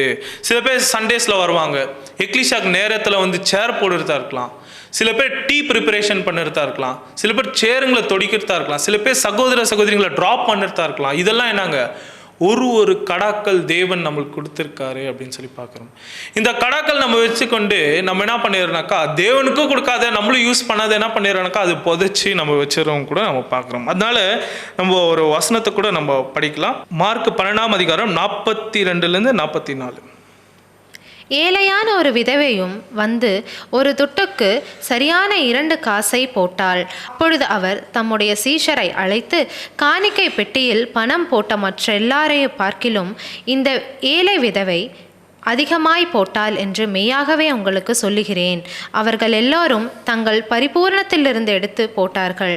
இவளோ தன் வறுமையிலிருந்து தன் ஜீவனுக்கு உண்டாய் இருக்கிறதெல்லாம் போட்டுவிட்டாள். பாருங்க, அந்த ஏழை விதவை என்ன பண்ணிடுறாங்கனாக்கா, அந்த எல்லா போட்டாங்க காணிக்கை. ஆனால் எல்லா தன் இருக்கிறதுல போட்டாங்க. ஆனால் இந்த ஏழை விதவி போட்டாங்க, அவங்க வறுமையில் இருந்தாங்க, அவங்க கிட்ட இருந்து கடைசி காசு அது அவங்க என்ன பண்ணுறாங்களாம், அது போட்டாங்க. பாருங்க, அந்த ஏழை விதவை செஞ்சாங்க. ஆனால் அவங்க செய்யும் போது முழு மனசோட என்ன பண்ணாங்க, இதுதான் எனக்கு இருக்குது, இது விட்டா எனக்கு வேற எந்த ஆப்ஷனும் இல்லை, பட் இதையும் நான் தேவனுக்காக நான் கொடுக்குறேன்னு சொல்லி ஒரு முழு மனதாக கொடுத்தாங்க அப்படின்னு சொல்லி கூட நம்ம பார்க்குறோம். ஏன்னா ஒரு காணிக்கை அந்த விதவை வந்து கொடுத்துருந்தா பார்க்குறோம். அதுதான் ஒரு உதாரணம் சொல்றாரு. இந்த உலகத்தோட பாஸுங்க இருக்காங்க இல்லையா, வேலைக்கு நம்ம எஜமானுங்களாக இருக்காங்க இல்லையா, கொஞ்ச நேரம் காலையில் எழுந்துச்சு நம்ம வேலைக்கு போகும்போது ஒரு 15 மினிட்ஸ் ஒரு 1/2 hour லேட்டாக போயிட்டோன்னா ஒரு சும்மா விட்டுருவாங்களா?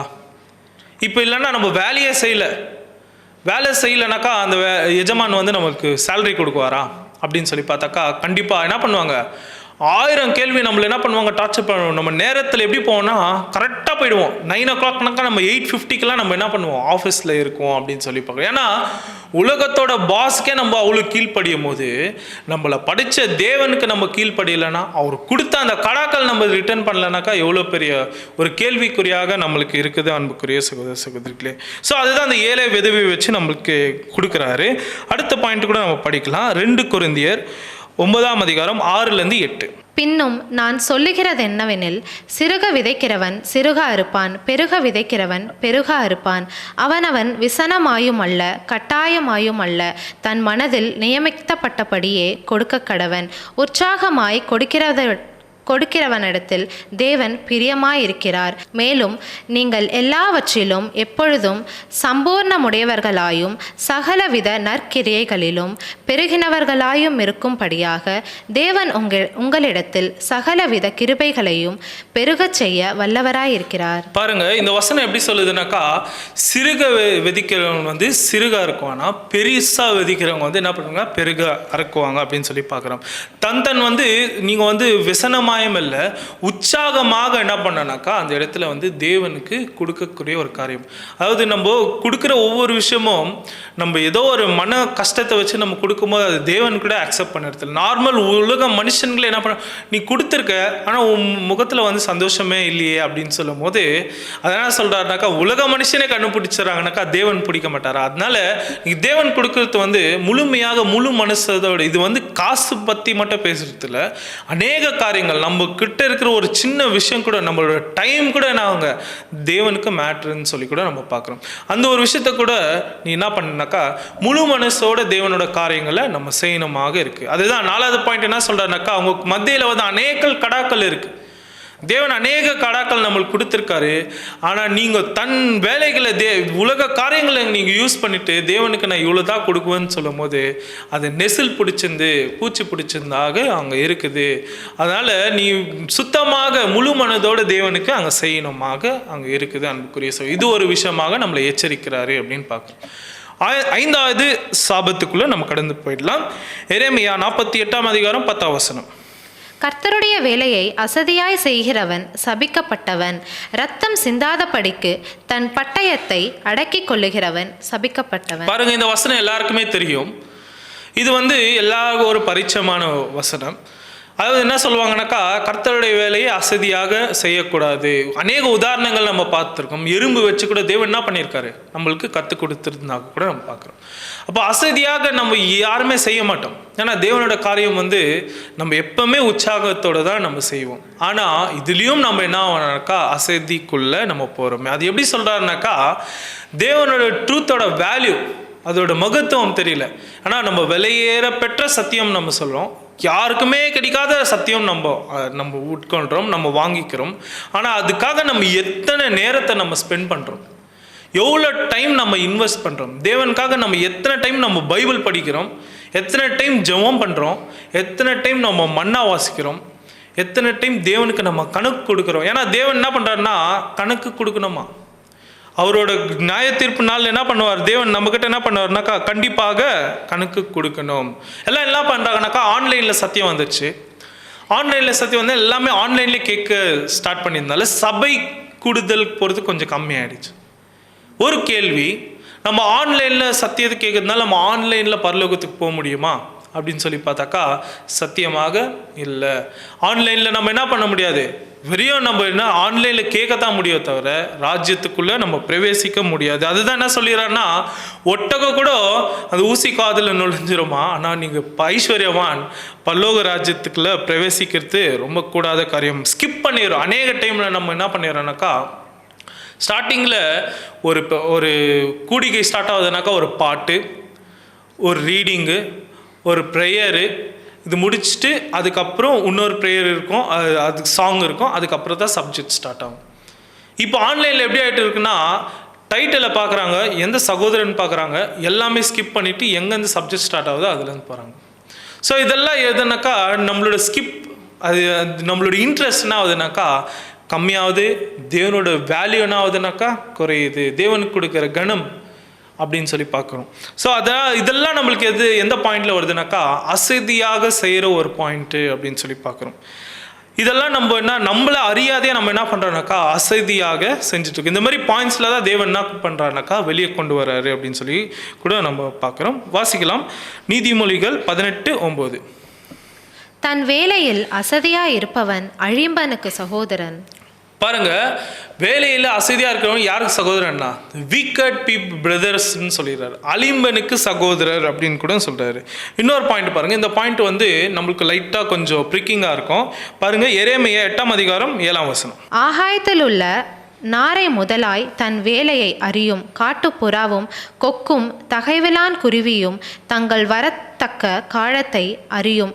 தன் ஜனங்களோ கர்த்தரின் நியாயத்தை அறியார்கள் என்று கர்த்தர் உரைக்கிறதென்று சொன்னார்.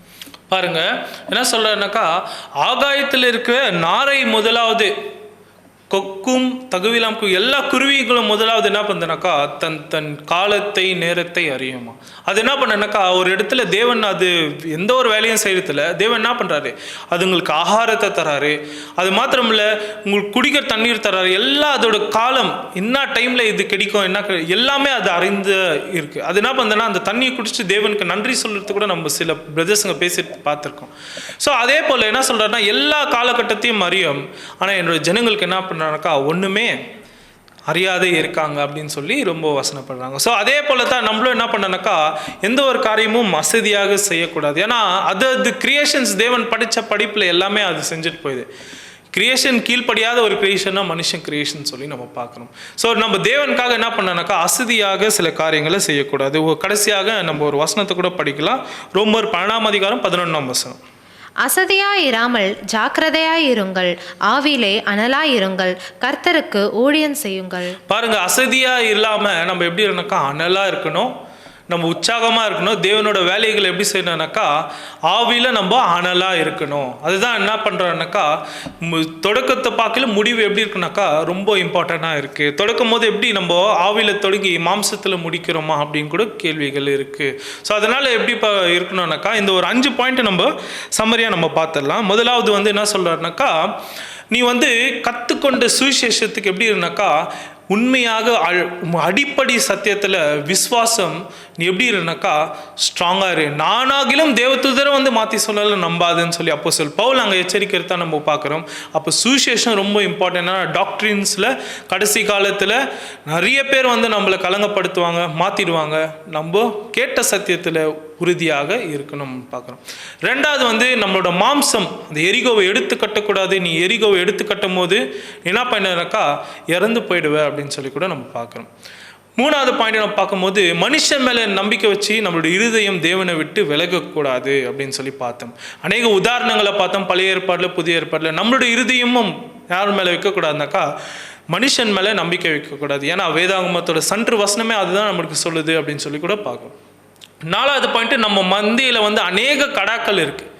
நம்மளுக்கு தேவன் அநேக தாளந்துங்களை கொடுத்துருக்காரு. தேவனுக்கு நம்ம கொடுக்கும் போது எந்த ஒரு பழுதற்றதாக நம்ம கொடுக்கணும், முழுமையாக பரிசுத்தமாக நம்ம கொடுக்கணும் அப்படின்னு சொல்லி பார்க்குறோம்.